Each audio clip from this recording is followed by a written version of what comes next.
හරි එහෙනම් අපි පටන් ගමු වැඩේ.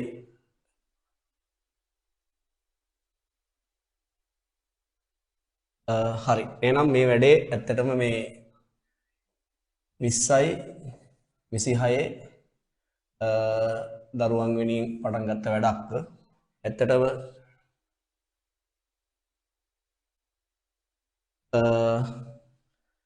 ඇත්තටම වැඩේ තව එයාලට හරියටම මාස 3ක් වගේ තියෙන්නේ. ඒ කියන්නේ දින 90ක් වගේ තමයි විභාගෙට තියෙන්නේ. ඉතින් මේ දින 90 තුල අපි මේ පාඩම් 16ම වාට සම්පූර්ණයෙන්ම මුල ඉඳන් ආවරණය කරන වැඩක් පටන් ගන්නවා. එතකොට ඔයාලට තියෙන මේ පන්තියට සම්බන්ධ වෙලා ඒ වැඩ ටික කරගන්න.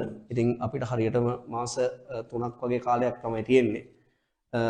ඒක නිසා අද විශේෂ දවසක් ඊට වැඩි අද ලෝක මවුරුන්ගේ දිනය නේ. ඉතින් ඒක නිසා අම්මා විශේෂයෙන් සතුටු වෙනවා වගේ රිසර්ච් එක ආවට පස්සේ ඒක නිසා අනිවාර්යෙන් රිසර්ච් එක අරන් දෙන්න වැඩ කරන්න. අපි එහෙනම් පළවෙනි පාඩමෙන් පටන් ගන්න වැඩේ කරගෙන යමු. එතකොට අද අලුතෙන්ම සබ්ජෙක්ට් ඉගෙන ගන්න කවුරු හරි සම්බන්ධ වෙලා ඉන්නවා නම් පුතේ දන්නවා පාඩම් ගිණුම් කරන අපිට තියෙනවා පාඩම් 16ක්. එතකොට අපි මේ පාඩම් 16න් පුතේ වාට ආවරණය කිරීමක් කරනවා. එතකොට පාඩම් 16ම ආවරණය කරනවා. අපි පළවෙනි පාඩමෙන් වැඩේ පටන් කරගෙන යමු. එහෙනම් පළවෙනි පාඩම අපේ දන්නවා ගිණුම් කරන්නයි අවශ්‍යතාවය පළවෙනි පාඩම. එතකොට මේකේ සමස්ත තියරි තියෙන්නේ. අපි පන්තිය යද්දී අවශ්‍ය දේවල් කතා කරමු. අපි වැඩේ පටන් ගමු. ඒක නිසා අපි කෙලින්ම පළවෙනි පාඩමට යමු.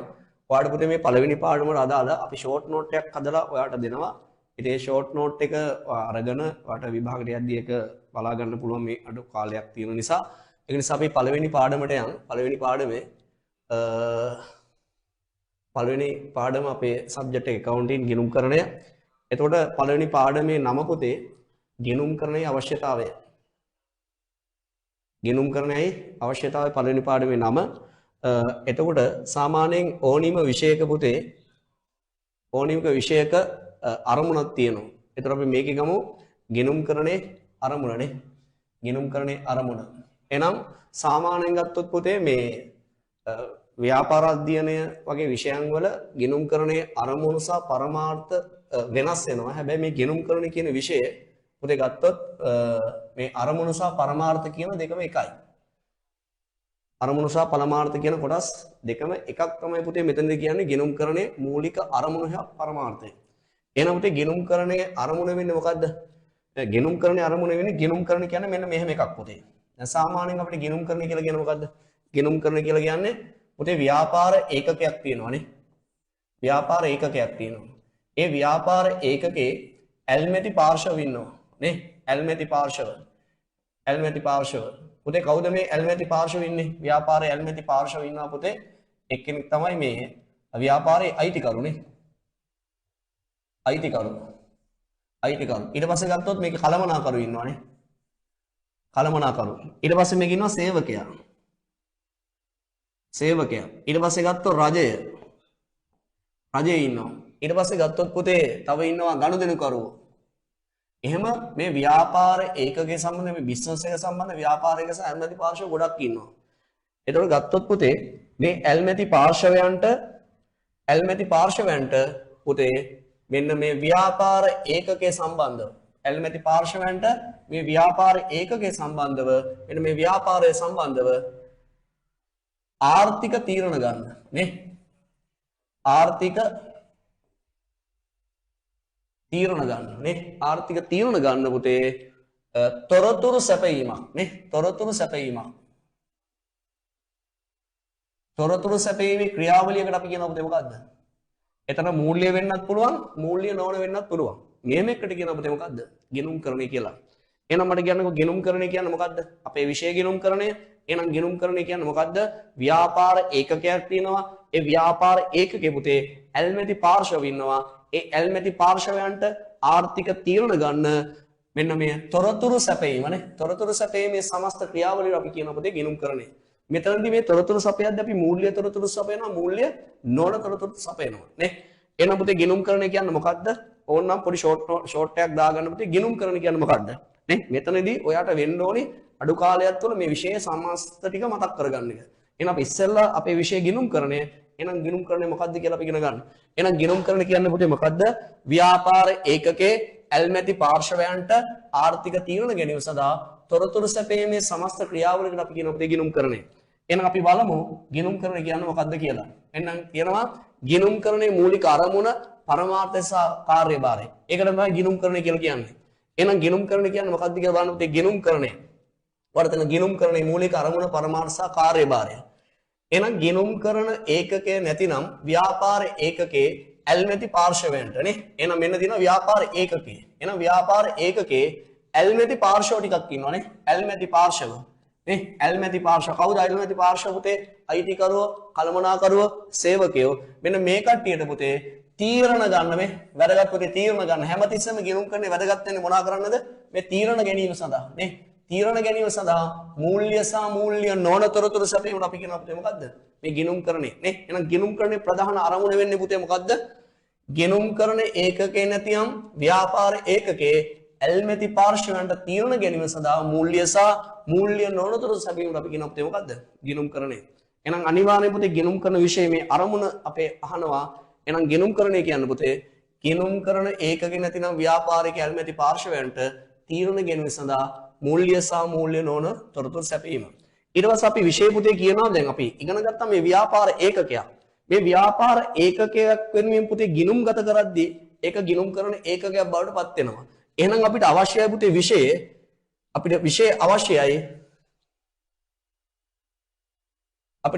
අවශ්‍යයි පුතේ මේ ගිණුම්කරණ ඒකකය නේ. ගිණුම්කරණ ඒකකය. පුතේ බලන්නකෝ ගිණුම්කරණ ඒකකය කියන්නේ මොකද්ද? ගිණුම්කරණ ඒකකයක් නේ. ගිණුම්කරණ ඒකකයක් කියන්නේ මොකද්ද පුතේ? අපි ගන්නවා ගිණුම්කරණ ඒකකයක් කියන්නේ මොකද්ද කියලා. එහෙනම් අපි යන් ගිණුම්කරණ ඒකකයකට නේ. ගිණුම්කරණ ඒකකයක්.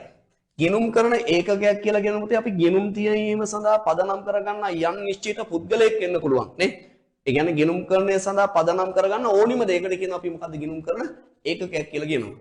එහෙනම් සාමාන්‍යයෙන් අපි මේ ගිණුම් තියන්න පදනම් කරගන්නවා නම් යම් පුද්ගලයෙක් නේ. යම් පුද්ගලයෙක්ට පදනම් කරගන්න පුළුවන් නේ. එහෙනම් අපිට කියනවා අපිට ගිණුම්කරණ ඒකකයක් කියලා කියන්නේ ගිණුම් කරන කටයුතු සිදු කළ යුතු යන්නේ කිසියම් නිශ්චිත ඒකකයක් වෙනුවෙන් අතර. අපි එහෙනම් මේ ගිණුම් තියන්න ඕනේ පුතේ මොකද්ද? නිශ්චිත ඒකකයක් වෙනුවෙන්. මෙන්න මේ ඒකකයක් වෙනුවෙන් තමයි ගිණුම්ගත කිරීම කරන්න ඕනේ. එහෙනම් ගිණුම්ගත කරන්න පදනම් කරගන්නා මේ යම් නිශ්චිත ඒකකයක් නේ. ඒකකයක්. එන්න ඒකකයක් වෙනුවෙන් අපි ගිණුම් කරන කටයුතු සිදු කිරීම සඳහා පදනම් කරන ලබන එම ඒකකයේ ගිණුම් කරන ඒකයන්නේ. ඒ අනුව ගිණුම් කරන කටයුතු සිදු කිරීම පදනම් කරන ලබන යම් නිශ්චිත පුද්ගලයෙක් පුතේ මේ අපිට පුද්ගලයෙක් ගන්න පුළුවන් නේ. පුද්ගලයෙක් ගන්න පුළුවන්. ඒ වගේම ව්‍යාපාර ආයතනයක් ගන්න පුළුවන්. ඒ වගේම ව්‍යාපාර නොවන සමාජ සංවිධානයක් ගන්න පුළුවන්. ඒ වගේම රජයේ යම් ආයතනයක් ගන්න පුළුවන් අපිට නේ. රාජ්‍ය ආයතනයක් ගන්න පුළුවන්. ඒ වගේම ඕනිම එකක් මේ වගේ රාජ්‍ය ආයතනයක් නැත්නම් රාජ්‍ය ආයතනයක් එහෙම නැත්නම් පුතේ රටක් නේ. රටක් ගිණුම් කරන ඒකකයක් විදිහට හඳුනා ගැනීමක් කරනවා නේ. එහෙනම් පුතේ ගිණුම් කරන ඒකකයක් කියලා කියන්නේ ගිණුම් තැබීම සඳහා පදනම් කරගන්නා යම් නිශ්චිත ඒකකයකට අපි කියනවා පුතේ මොකද්ද? ගිණුම් කරණය කියලා නේ. එහෙනම් අපි යම් ගිණුම් කරන ඒකකයේ ප්‍රභේදවලට නේ. ගිණුම් කරන ඒකකයේ ප්‍රභේද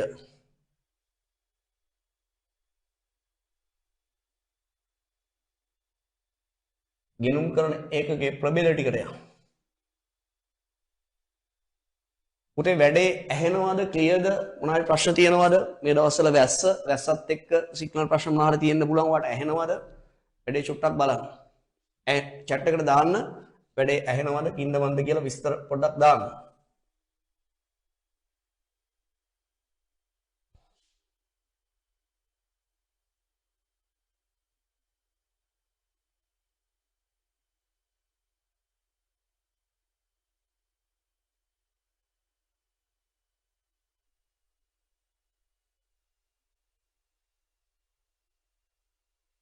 එහෙනම් යම් ගිණුම් කරන ඒකකයේ ප්‍රභේද ටිකට නේ.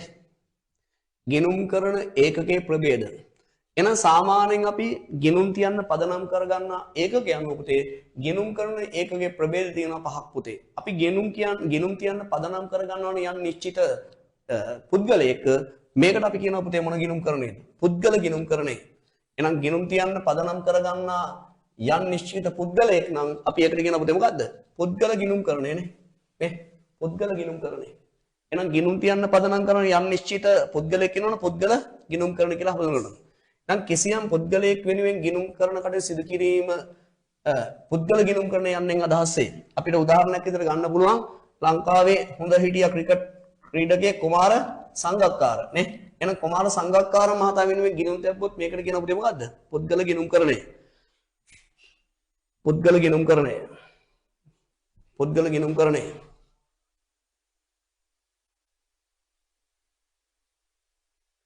පුද්ගල ගිණුම් කරණය. ඊට පස්සේ අපි යනවා පුතේ ව්‍යාපාර ගිණුම් කරණය නේ. ව්‍යාපාර ගිණුම් කරණය. ව්‍යාපාර ගිණුම් කරණය. පුතේ සාමාන්‍යයෙන් ගත්තොත් මේ ව්‍යාපාර ගිණුම් කරණය කියලා කියන්නේ මොකද්ද? ව්‍යාපාර ගිණුම් කරණය කියලා කියන්නේ ලාභ ලැබීමේ පරමාර්ථයෙන්නේ. ලාභ ලැබීමේ පරමාර්ථයෙන් කටයුතු කරන පෞද්ගලිකංශයේ ඕනෑම ව්‍යාපාර ආයතනයක් නේ. ලාභ ලැබීමේ පරමාර්ථයෙන් කටයුතු කරන පෞද්ගලිකංශයේ ඕනෑම ව්‍යාපාර ආයතනයක් වෙනුවෙන් ගිණුම්ගත කරොත් මේකට අපි කියනවා පුතේ මොකද්ද? ව්‍යාපාර ගිණුම් කරණය කියලා කියනවා. එහෙනම් ලාභ ලැබීමේ පරමාර්ථයෙන් කටයුතු කරන ඕනෑම ව්‍යාපාර පෞද්ගලිකංශයේ ව්‍යාපාර ආයතනයක් ගත්තොත් මේකට කියනවා අපි ව්‍යාපාර ගිණුම් කරණය කියලා කියනවා. ඊට පස්සේ ගත්තොත් අපිට තියෙනවා පුතේ සමාජීය ගිණුම් කරණය නේ.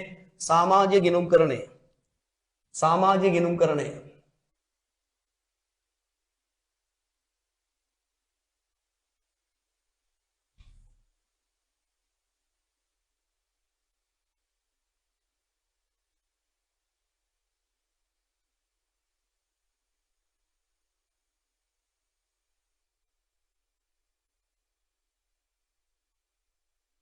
අපි යනවා එනම් පුතේ සමාජීය ගිණුම් කරණයට. සමාජීය ගිණුම් කරණය. පුතේ සමාජීය ගිණුම් කරණය කියන්නේ ලාභ ලැබීමේ පරමාර්ථයෙන් තොරව නේ. එනම් සමාජ සුබ සාධන පරමාර්ථයෙන් කටයුතු කරන සමිතියක් වගේ ක්‍රීඩා සමිති, මරණාසන්න සමිති මෙන්න මේ වෙනුවෙන් ගිණුම්ගත කරොත් මේකට කියන පුතේ මොකද්ද? සමාජීය ගිණුම් කරණය. සමාජීය ගිණුම් කරණය. එහෙනම් ගත්තොත් පුතේ සමාජීය ගිණුම් කරණය කියලා කියන්නේ මොකද්ද? සමාජීය ගිණුම් කරණය කියලා කියන්නේ ලාභ ලැබීමේ පරමාර්ථයෙන් තොරව එනම් සමාජ සුබ සාධන පරමාර්ථය මේ මෙයාගේ පරමාර්ථය පුතේ ලාභ ලැබීමේ පරමාර්ථයෙන් තොරව එනම් සමාජ සුබ සාධන පරමාර්ථයෙන් කටයුතු කරොත් මේකට කියන පුතේ මොකද්ද? අපි කියන පුතේ මේකට සමාජීය ගිණුම් කරණය කියලා කියනවා. සමාජීය ගිණුම් කරණය නේ. සමාජීය ගිණුම් කරණය. සමාජීය ගිණුම් කරණය. සමාජීය ගිණුම් කරණය.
හරි. අපි වැඩේ කරගෙන යන්.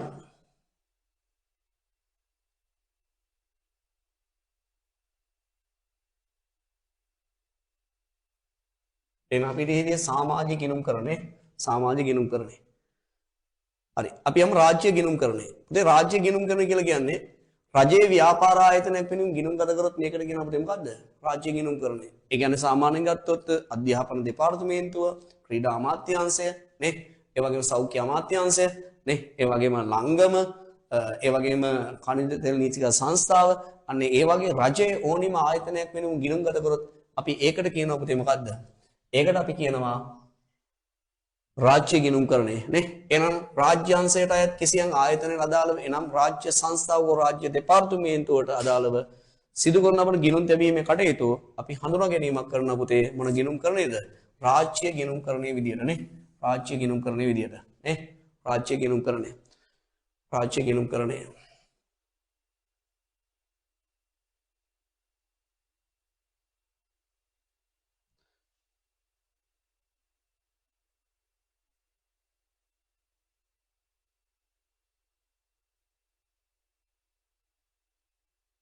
අපි යන් පුතේ අන්තිම එක ජාතික ගිණුම් කරන්නේ නේ. ජාතික ගිණුම් කරන්නේ. ජාතිය ගිණුම් කරන්නේ.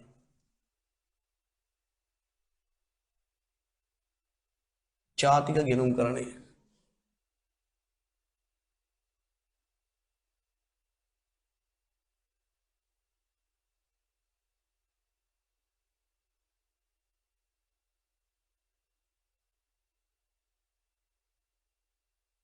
හරි. අපි යනවා ජාතික ගිණුම් කරන්නේ පුතේ නේ.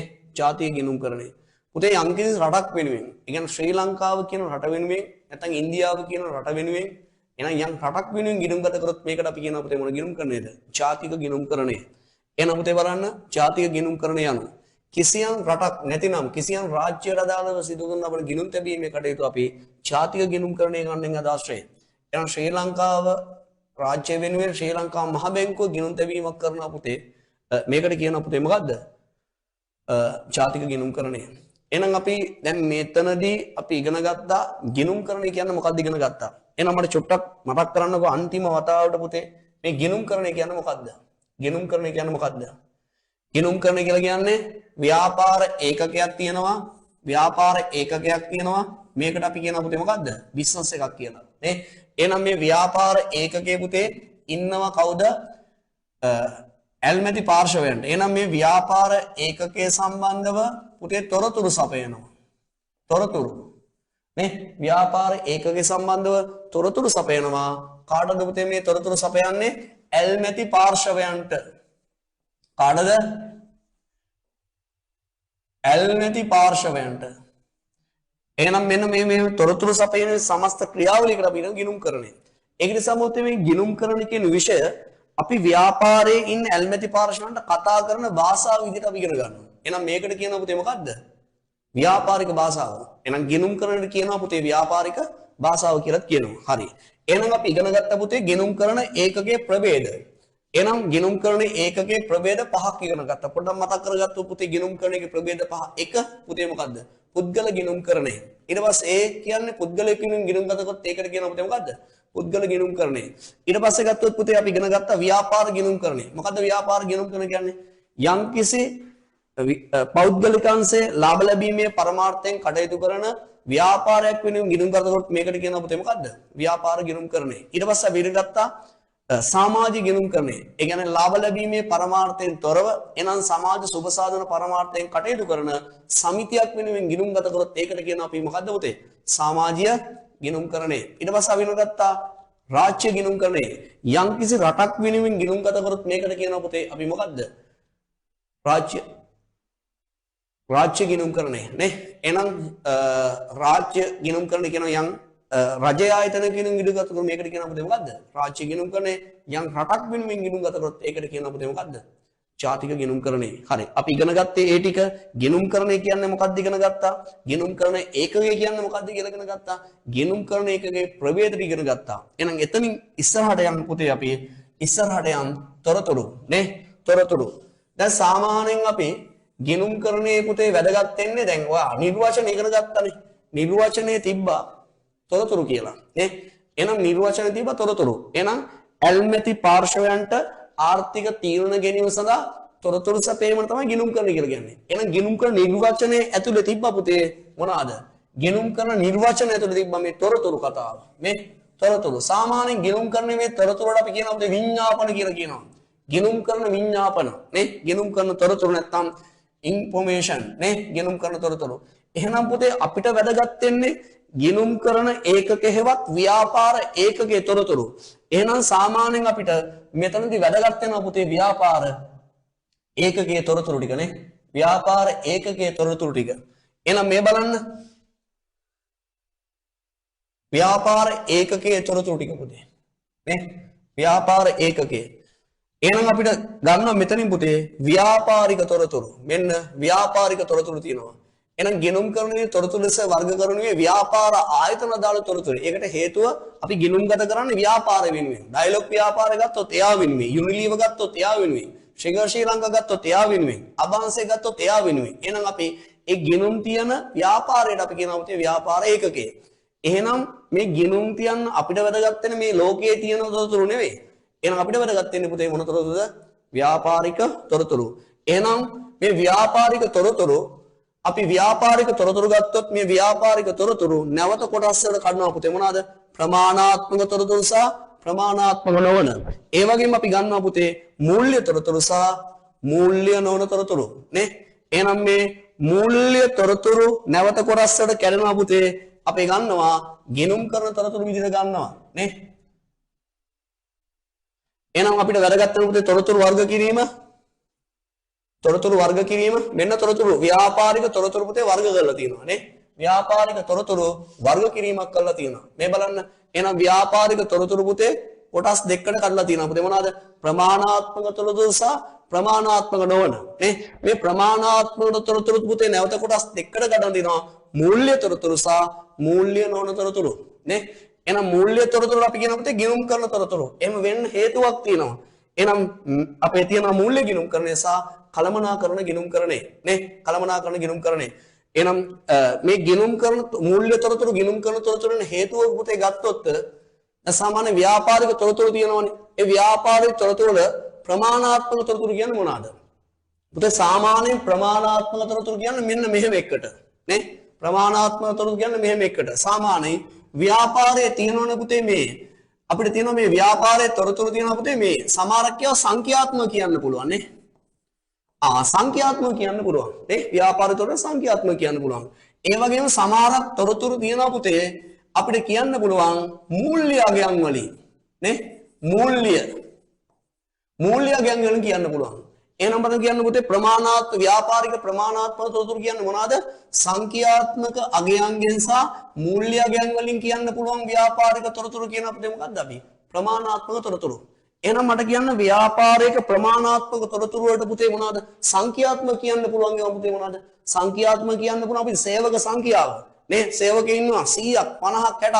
ඒ වගේම අපිට කියන්න පුළුවන් ගොඩනැගිලි සංඛ්‍යාව නේ. ඒ වගේම කියන්න පුළුවන් අපිට මෝටර රථ සංඛ්‍යාව නේ. ඒ වගේම කියන්න පුළුවන් අපිට පරිගණක සංඛ්‍යාව නේ. සංඛ්‍යාත්මක කියන්න පුළුවන් අන්න ඒවට කියන පුතේ නම් ප්‍රමාණාත්මක. පුතේ මට කියන්න ව්‍යාපාරයේ කියන මූල්‍ය තොරතුරු මොනවාද? මූල්‍ය තොරතුරු නේ. මූල්‍ය තොරතුරු කියන්නේ ඒ කියන්නේ ව්‍යාපාරේ විකුණුම් ආදායම කෝටි 5යි නේ. ව්‍යාපාරේ ගැනුම් වියදම රුපියල් ලක්ෂයයි. ඒ වගේම ව්‍යාපාරේ විදුලි වියදම් කීයද පුතේ? විදුලි වියදම් රුපියල් 50000යි නේ. ව්‍යාපාරයේ තුර ගමන් ගාස්තු වියදම් රුපියල් 20000යි නේ. ව්‍යාපාරයේ රක්ෂණ ගාස්තු රුපියල් 20000යි. සේවක වැටුප් 20000යි. එහෙනම් අපිට මේ මූල්‍යයන් වලින් කියන්න පුළුවන් ඒවටත් කියනවා පුතේ අපි මොනවාද? ප්‍රමාණාත්මක තොරතුරු. එහෙනම් මට කියන්න ප්‍රමාණාත්මක තොරතුරු කියන්නේ මොනවාද? පුතේ ව්‍යාපාරයක මූල්‍ය අගයන් වලින් සහ සංඛ්‍යාත්මක කියන්න පුළුවන් ව්‍යාපාරික තොරතුරු අපි කියනවා පුතේ මොනවාද? ව්‍යාපාරික තොරතුරු කියනවා පුතේ අපි මොන තොරතුරුද? මූල්‍ය තොරතුරු කියලා ප්‍රමාණාත්මක තොරතුරු. ඊට පස්සේ ගත්තොත් පුතේ පොරාන් මේ ප්‍රමාණාත්මක නොවන තොරතුරු කියලා කියන්නේ. ඒ කියන්නේ ප්‍රමාණාත්මක නොවන තොරතුරු කියන්නේ මේකෙදි පුතේ විශේෂත්වය තියෙන්නේ මේවා අපිට සංඛ්‍යාත්මක කියන්නත් බෑ. මූල්‍ය අගයන් වලින් කියන්නත් බෑ. මේවට කියනවා පුතේ මොනවාද? ප්‍රමාණාත්මක නොවන කියලා. එහෙනම් මට කියන්න පුතේ මූල්‍ය හරි සංඛ්‍යාත්මකව කියන්න බැරි ප්‍රමාණාත්මක නොවන තොරතුරු පුතේ මොනවාද? එකක් තමයි පුතේ අපිට කියන්න පුළුවන් මෙතන එක කරුණක් කියන්න පුළුවන් අපිට ව්‍යාපාර කටයුතු වලින් පරිසර දූෂණය නේ. අන්න පරිසර දූෂණය සිද්ධ වෙනවා නේ. පරිසර දූෂණය සිද්ධ වෙනවා. අපිට ඒක කියන්න බෑනේ සංඛ්‍යාත්මක. ඒ වගේම අපිට කියන්න පුළුවන් ව්‍යාපාරයේ කල්මනාකරෝ දක්ෂයි නේ. දක්ෂ පුද්ගලයෙක් කියලා කියන්න පුළුවන්. දක්ෂ පුද්ගලයෙක් කියන කල්මනාකර දක්ෂ පුද්ගලයෙක් නේ. ඒ වගේම අපිට කියන්න පුළුවන් ව්‍යාපාර කටයුතු හොඳින් කරගෙන යනවා නේ. ව්‍යාපාර කටයුතු හොඳින් කරගෙන යනවා. අන්න ඒ වගේ යනවා. ව්‍යාපාරයේ සේවකයන් විනීත පුද්ගලයන්. අන්න ඒ වගේ දේවල් වලට කියනවා පුතේ මොනවාද? ප්‍රමාණාත්මක නොවන තොරතුරු කියලා කියනවා. එහෙනම් පුතේ මට කියන්න ව්‍යාපාරයේ තොරතුරු අපි කොටස් දෙකකට ගැඩුවා. එකක් ප්‍රමාණාත්මක තොරතුරු අනිත් එක ප්‍රමාණාත්මක නොවන. ප්‍රමාණාත්මක තොරතුරු පුතේ අපි හඳුනා ගන්නවා සංඛ්‍යාත්මක සහ මූල්‍යයන් වලින් කියන්න පුළුවන් ව්‍යාපාරික තොරතුරු කියනවා පුතේ අපි මොනවාද? ප්‍රමාණාත්මක. එනම් ප්‍රමාණාත්මක නොවන කියන්නේ පුතේ සංඛ්‍යාත්මක හරි මූල්‍යයන් වලින් කියන්න බැරි ඒවට කියනවා පුතේ මොනවාද?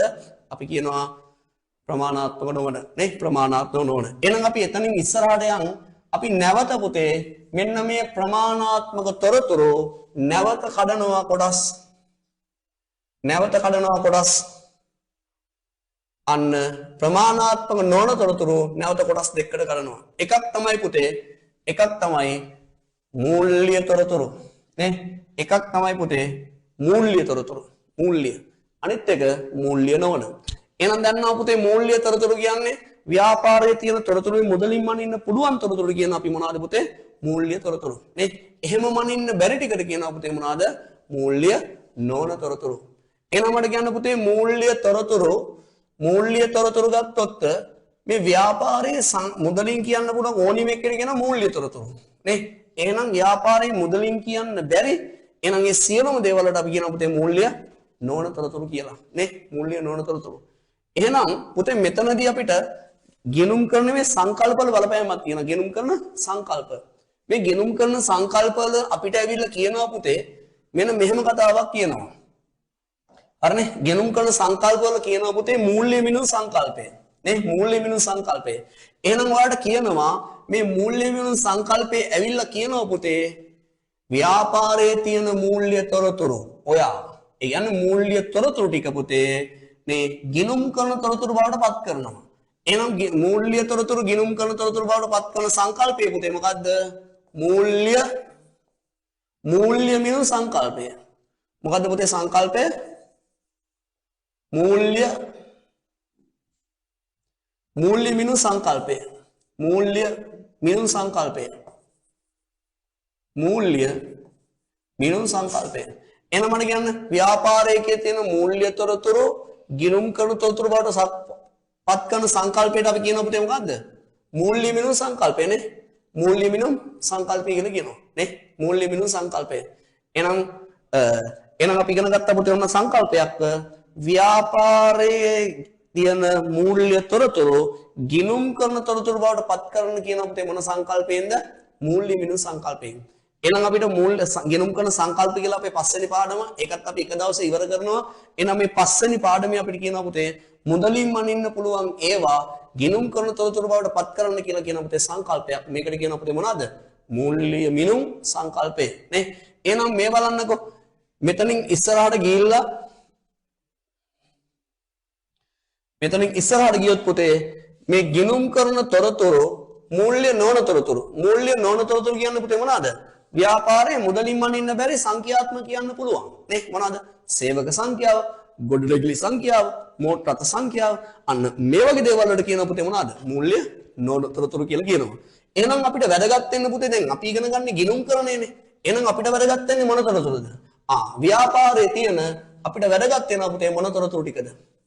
අපිට වැදගත් වෙනවා මේ ව්‍යාපාරයේ තියෙන මොන තොරතුරුද? ව්‍යාපාරයේ තියෙන මේ ගිනුම් කරන තොරතුරු ටික. එහෙනම් ව්‍යාපාරයේ තියෙන මේ ගිනුම් කරන තොරතුරු අපි නැවත කොටස් දෙකකට කරනවා. මූල්‍ය ගිනුම් කරන තොරතුරු සහ කළමනාකරන ගිනුම් කරන තොරතුරු. එහෙනම් අපි මේ ගිනුම් කරන කියන කොටස පුතේ අපේ ගිනුම් කරන විෂය මෙතනින් තමයි කැඩෙන්නේ කොටස් දෙකකට පුතේ. මූල්‍ය ගිනුම් කරණය සහ කළමනාකරන ගිනුම් කරන විදියට. නේ?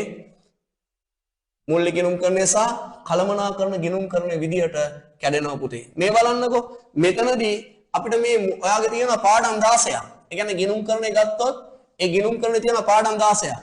එහෙනම් ඔයාගේ A level syllabus එකේ තියෙන මේ පාඩම් 16න් පුතේ ඔයාට මෙන්න මේ පාඩම් 16 නැවත කැඩෙනවා පුතේ.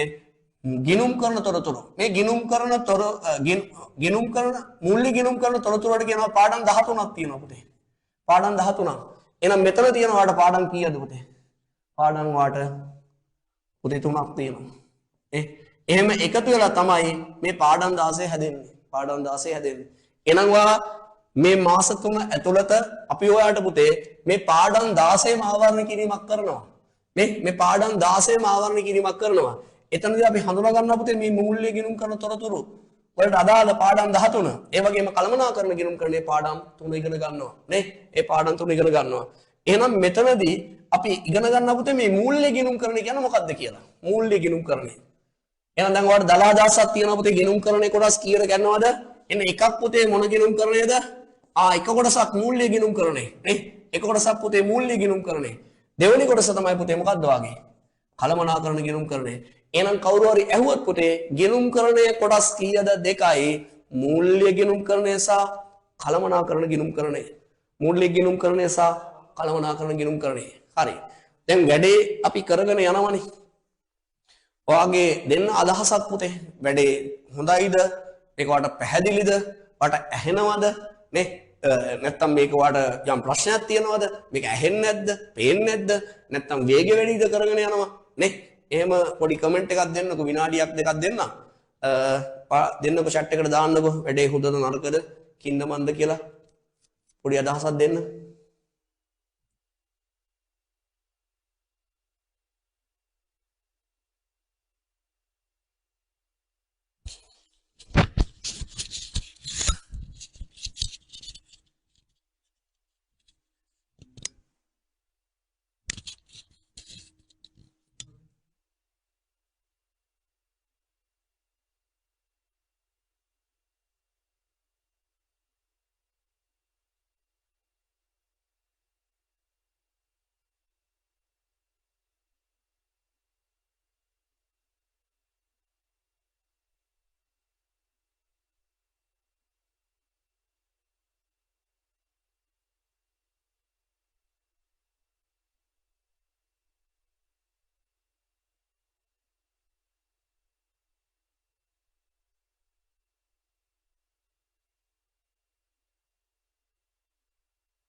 හරි.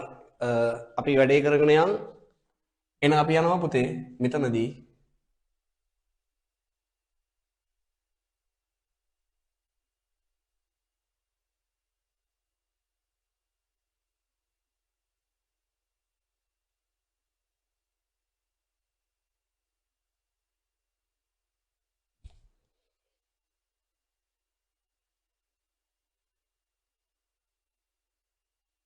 අපි එහෙනම් යම් මේ මූල්‍ය ගිණුම් කරණය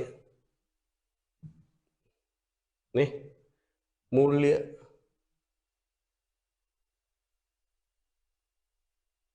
එහෙනම් අපි මූල්‍ය ගිණුම් කරන වැදගත් කොටස නේ මූල්‍ය ගිණුම් කරණය. පුතේ මූල්‍ය ගිණුම් කරන කියන්නේ මොකද්ද? මේ තියෙන්නේ මූල්‍ය ගිණුම් කරණය. වඩ තියෙනවා මූල්‍ය ගිණුම් කරන කියලා කියන්නේ මේ ව්‍යාපාර ඒකකයක් තියෙනවා. නේ ව්‍යාපාර ඒකකයක්.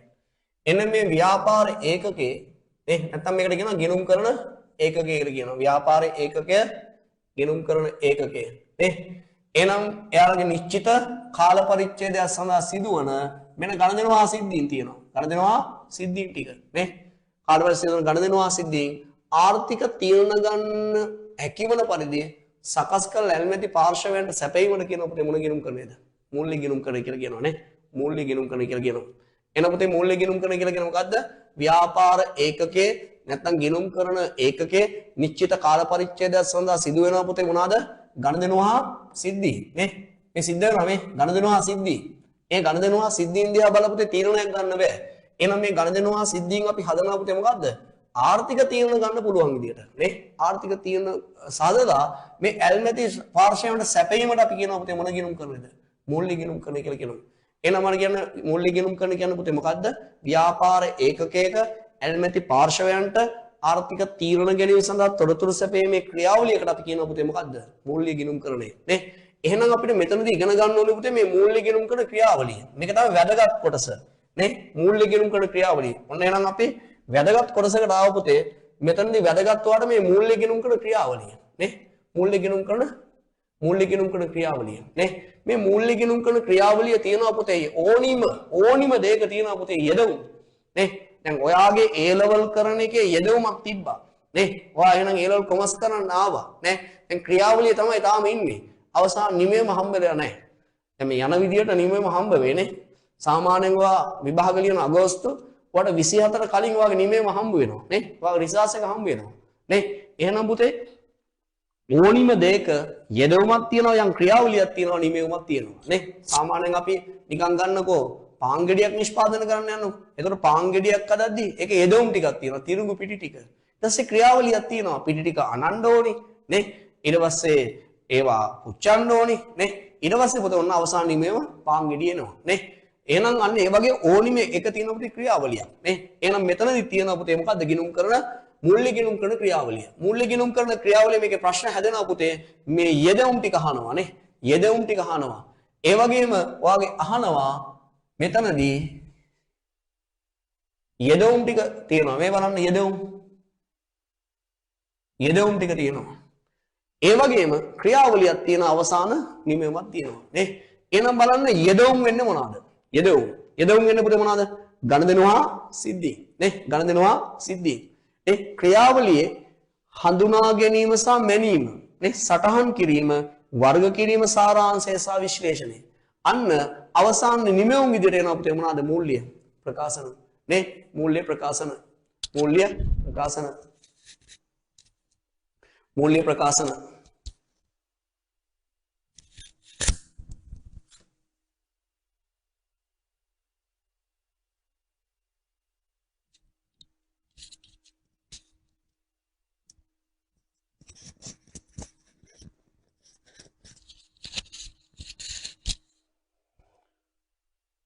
හරි. එහෙනම් මෙන්න මූල්‍ය ගිණුම් කරන ක්‍රියාවලිය මේක තියෙනවා පුතේ යෙදවුම් ටිකක්. ඊට පස්සේ ක්‍රියාවලියක් තියෙන අවසාන නිමෙවුමක් තියෙනවා. එහෙනම් මූල්‍ය ගිණුම් කරන යෙදවුම් වෙන්නේ මොනවාද? ගණදෙනවා සිද්ධීන්.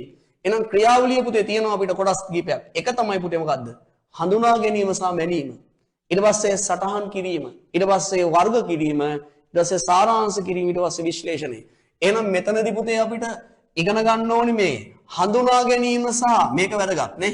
එහෙනම් මෙතන හඳුනා ගැනීම සහ මැනීම. පුතේ මෙතනදී මේ හඳුනා ගැනීම මැනීමේදී අපි හදනවා ව්‍යාපාරයේ ලියවිල්ලක්. මේකට කියනවා පුතේ මොකද්ද? මූලාශ්‍ර ලේඛනය. ආයෙනම් මෙතනින් අපි ඉගෙන ගන්න ඕනේ පුතේ. අන්න අපි හදනවා ලියවිල්ලක් හඳුනා ගැනීමේදී මූලාශ්‍ර ලේඛනයක්.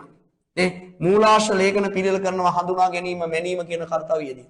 ඊට පස්සේ අපි සටහන් කිරීමක් කරනවා පුතේ. මේ සටහන් කිරීමක්. සටහන් කරන්නේ කොහෙද? සටහන් කරන්නේ පුතේ අපි මූලික සටහන් පොත් ටික. එහෙනම් අපි සටහන් කරනවා පුතේ කොහෙද? මූලික සටහන් පොත්වල. අපි සටහන් කිරීමක් කරනවා පුතේ මූලික සටහන් පොත්වල. සටහන් කරනවා මූලික සටහන් පොත්වල පුතේ. සටහන් කිරීමක් කරනවා මූලික සටහන් පොත්වල.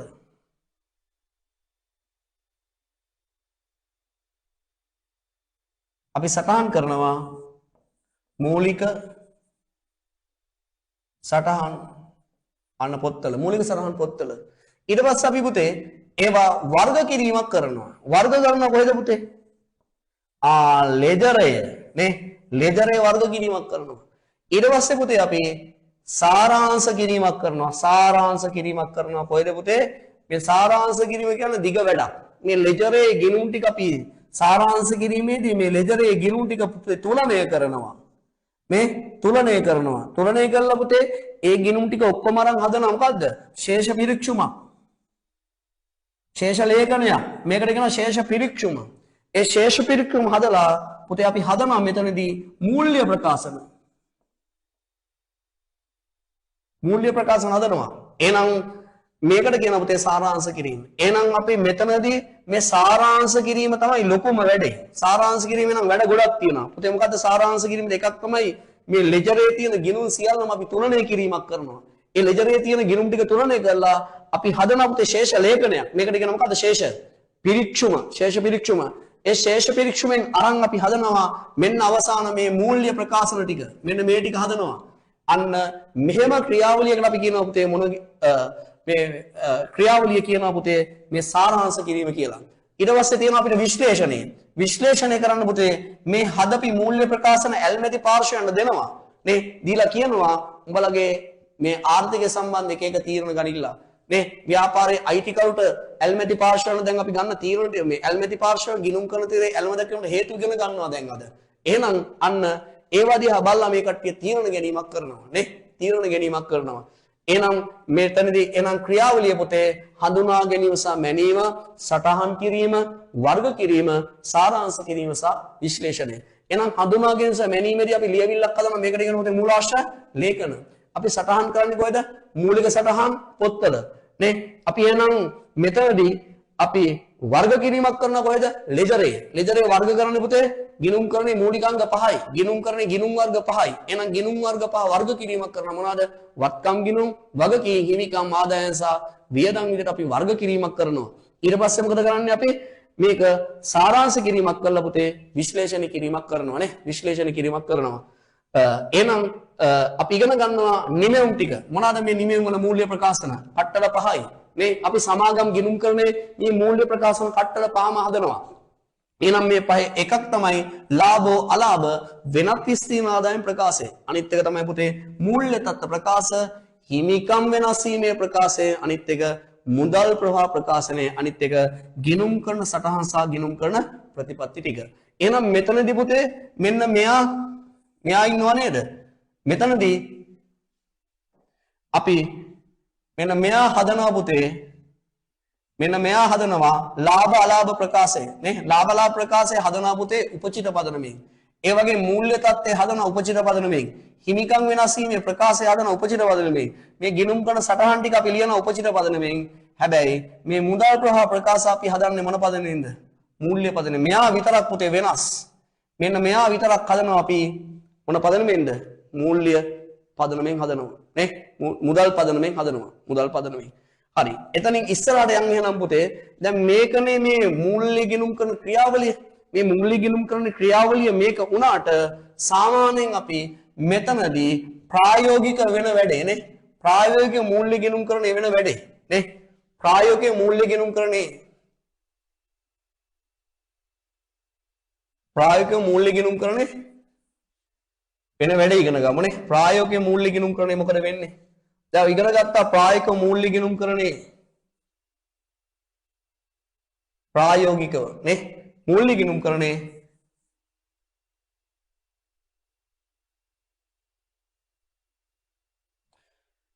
එහෙනම් ඊට පස්සේ ඉගෙන ගමු ප්‍රායෝගික මූල්‍ය ගිණුම් කරණේ ක්‍රියාවලිය නේ. ඇත්තට අපි මූල්‍ය ගිණුම් කරණේ මොකද වෙන්නේ? නේ?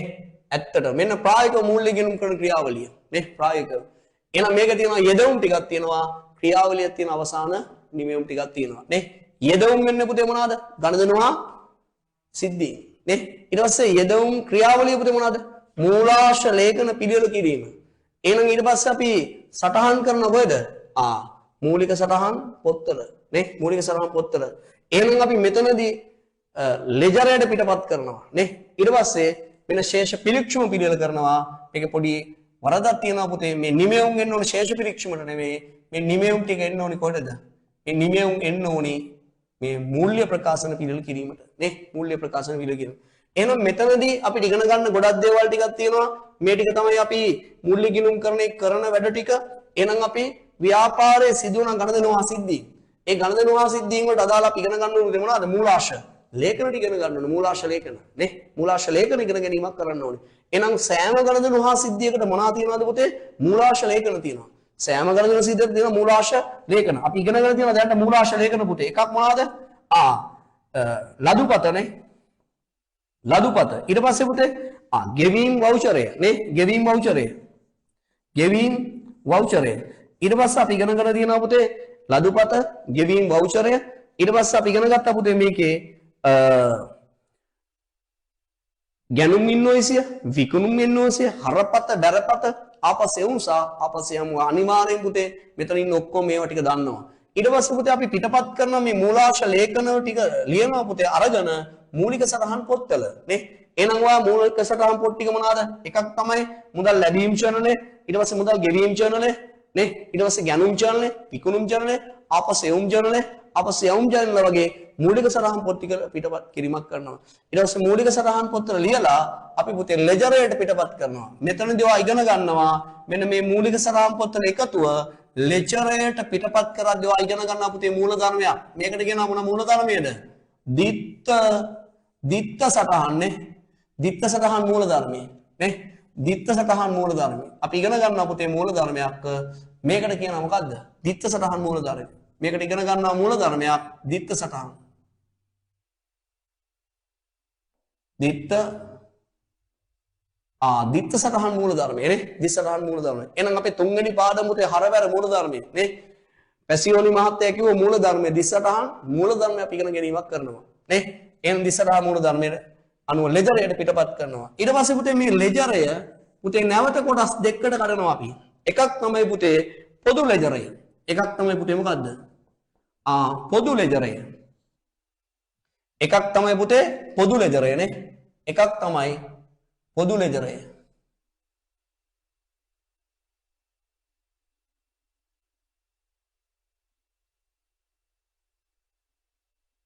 එකක් තමයි අපි ඉගෙන ගන්නවා පුතේ පොදු ලෙජරය නේ. පොදු ලෙජරය.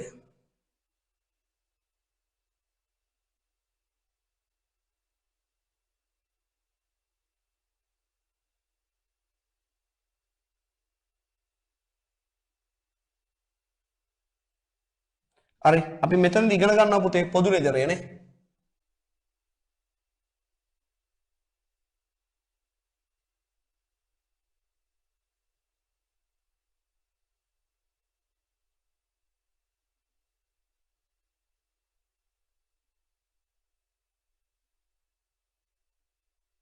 අපි මෙතනදී ඉගෙන ගන්නවා පුතේ මේ පොදු ලෙජරය නේ. පොදු ලෙජරය. එහෙනම් සාමාන්‍යයෙන් ගත්තොත් මේ පොදු ලෙජරය මේ ලෙජරේ කොටස් දෙකක් යටතේ ඉගෙන ගන්නවා. කොටස් දෙකක් යටතේ. එකක් තමයි පුතේ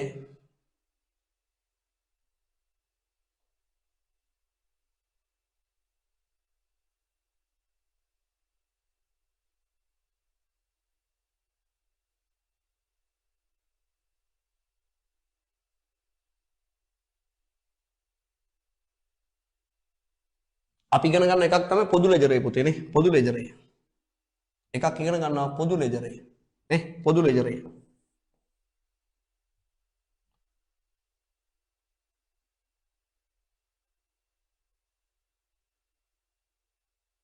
අපි ඉගෙන ගන්න පුතේ පොදු ලෙජරය.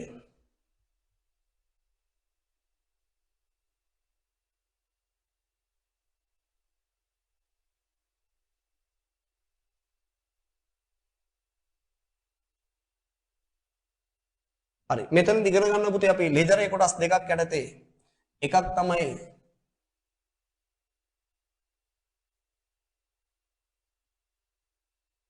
අනේ එකක් තමයි ඉගෙන ගන්න අපි පොදු ලෙජරේ පුතේ. මෙතන ඉගෙන ගන්න පොදු ලෙජරේ. එන එකක් ඉගෙන ගන්න පොදු ලෙජරේ. පොදු ලෙජරේ. අනිත් එක තමයි උප ලෙජරේ. උප ලෙජරේ නේ. උප ලෙජරේ. උප ලෙජරේ. උප ලෙජරේ.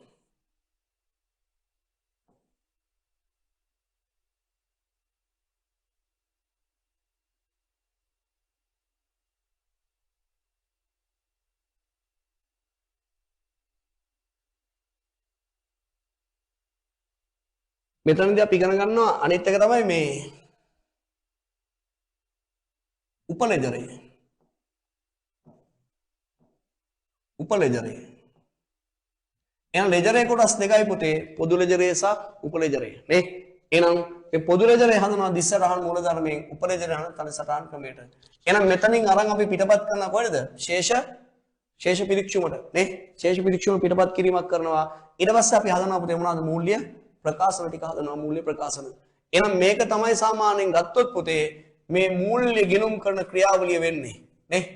මූල්‍ය ගිණුම් කරන ක්‍රියාවලිය වෙන්නේ මේ ටික. මූල්‍ය ගිණුම් කරන්නේ ප්‍රායෝගික වෙන ටික පුතේ නේ. මූල්‍ය ගිණුම් කරන ක්‍රියාවලියේ ප්‍රායෝගික වෙන ටික නේ. ප්‍රායෝගික වෙන ටික.